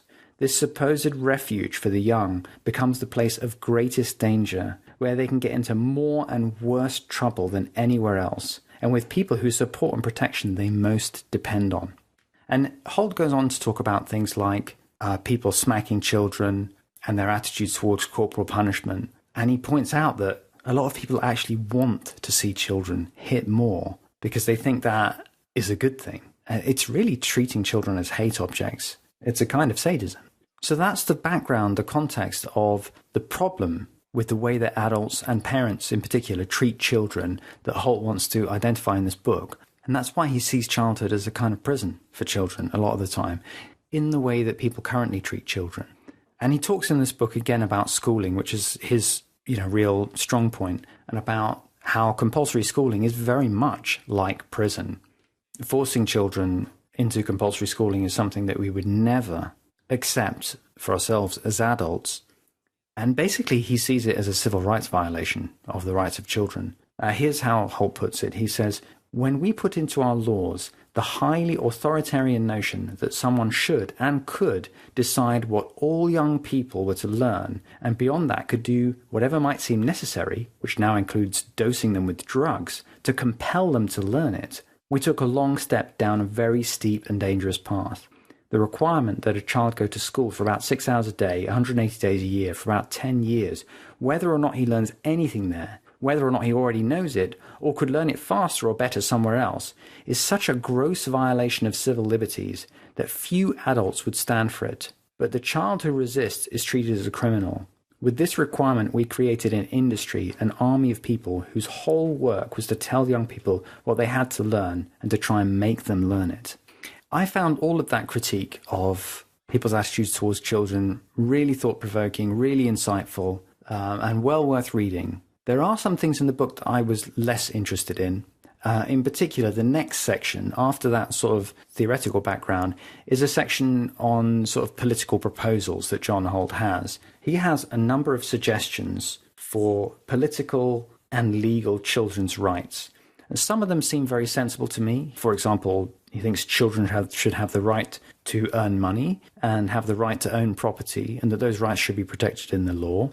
And the other suggestions that he had, I don't agree with. For example, he thinks children should have a guaranteed income funded by the state, and he thinks children should have the right to vote. But I did find it interesting to see his thoughts. I will say that this political section of the book is the most dated part, because there's a lot of stuff that's very linked towards what was going on in the 1970s when he wrote this book. So it's probably the most dated part of the book. But you can read it for yourself. You may find it more relevant than I did. What I did particularly like, though, is that after making these political suggestions, John Holt comes back to talking about what you can do in your own life, regardless of whether or not there are any legal changes to the status of children, what you can do in the way that you treat children to help them live a more free and fulfilled life in their early years. And he talks about the idea that if you want to create a better world, one way that you can do that is to act in your own life as if that world already existed. If you think people should behave differently towards each other, act and behave differently yourself, and you make a part of that world come true in your own life, which is the place where you really can make a difference. So what is John Holt's alternative approach to how to treat children? Obviously, he's criticizing this idea of treating children as if they were kind of slaves or pets or toys or love objects, help objects, hate objects. So what is John Holt's approach? And here is a really beautiful section that I want to read out to you, which summarizes his alternative approach. It's at the end of the book. He's talking about what can we do in our own lives to treat children differently. So here's the quote. He says, "We can begin by trying to be courteous to them. This will be very difficult for those who have been taught by experience only to be servile to the strong and rude and bossy to the weak, or those who have learned to think of children as love objects and to treat them as they would a favorite dog or cat. For to be courteous, we must first of all respect the other person's dignity and sense of self. We must treat him with a certain formality and reserve until we find out how he would like to be treated. We must respect not just his physical, but his emotional life space until he shows us how far into that space he is ready to welcome us. And though being courteous means much more than merely being polite, it means at least that. So we must try to learn to say please or excuse me or thank you to children, and in the same tone of voice that we would use to anyone else. We must not treat a child like a servant and demand from them favors or services that we would not think of asking of someone our own age.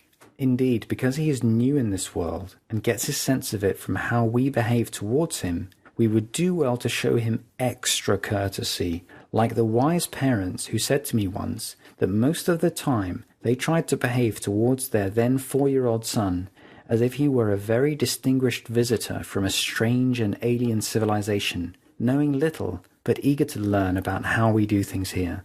End quote. I think that model of how to treat children is really beautiful. The idea that one should behave towards children as if they were a very distinguished visitor from an alien civilization, knowing little but eager to learn about how we do things here. Our daughter was born 8 weeks ago, so we're just in the beginning of this process of being parents. But an analogy that works for me in terms of what my role is as a parent is I feel like this experience is a bit like entering the hospitality business. My wife and I now run a boutique hotel for one guest. And that one guest, we are going to treat like a very distinguished guest. Admittedly, one who doesn't understand the ways of this world yet, but one who wants to learn, who we can help to learn. And I really like that story from John Holt's book about the couple that treated their child as if he was a distinguished visitor from an alien civilization. I think that's a very sweet way of looking at it. So I hope you found that interesting. That was my review of Escape from Childhood. I'll put a link to it in the show notes. You can get it in ebook format quite cheaply on Amazon, and you can find it in various places online as well. That's all for this week. I'll be back next week with another episode. In the meantime, I hope you have a great week. Thank you for listening to The Voluntary Life. If you have feedback about the show, please email jake@thevoluntarylife.com. If you enjoyed this program, please share the podcast with your friends or click the donate button on thevoluntarylife.com.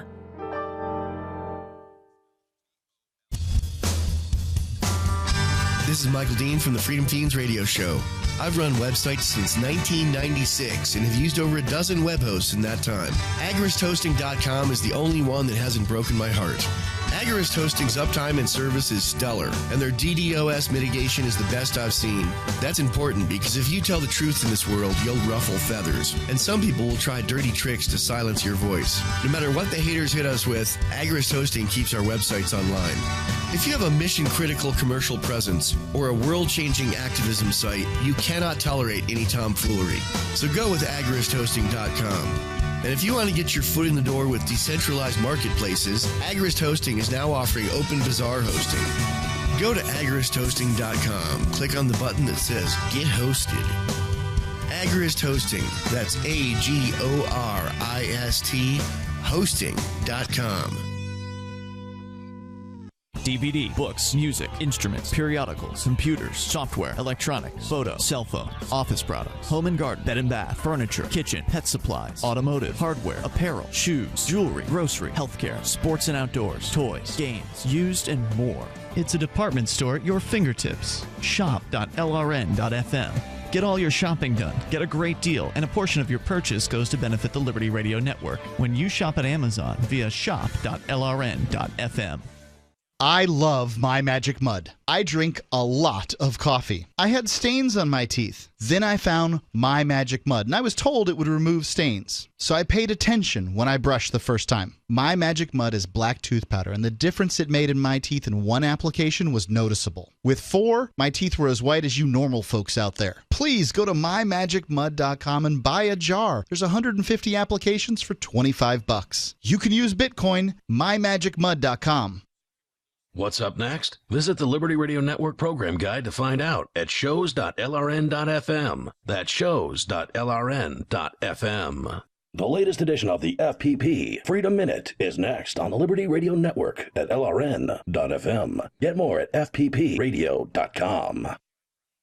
A recent report from the ACLU and Human Rights Watch revealed some interesting facts about the 45-year-old war on drugs. It may not come as a surprise to some to read that over 1 million people are arrested each year in the drug war. The surprise comes in the comparisons. The report states every 25 seconds in the United States, someone is arrested for the simple act of possessing drugs for their personal use, accounting for more than 1 in every 9 arrests by state law enforcement. Of the 1.25 million people arrested in 2015 in the war on drugs, more than 574,000 were for cannabis. These arrests are often easier for police to obtain than for other offenses, especially if police target certain neighborhoods. By comparison, in 2015, there were 505,681 arrests for violent crimes, which the FBI defines as murder, non-negligent manslaughter, rape, robbery, and aggravated assault. That means police made almost 14% more arrests for cannabis possession than for all violent crimes combined, with approximately 1 arrest for cannabis possession every 55 seconds, accounting for over $1,000 spent every minute just on enforcing prohibition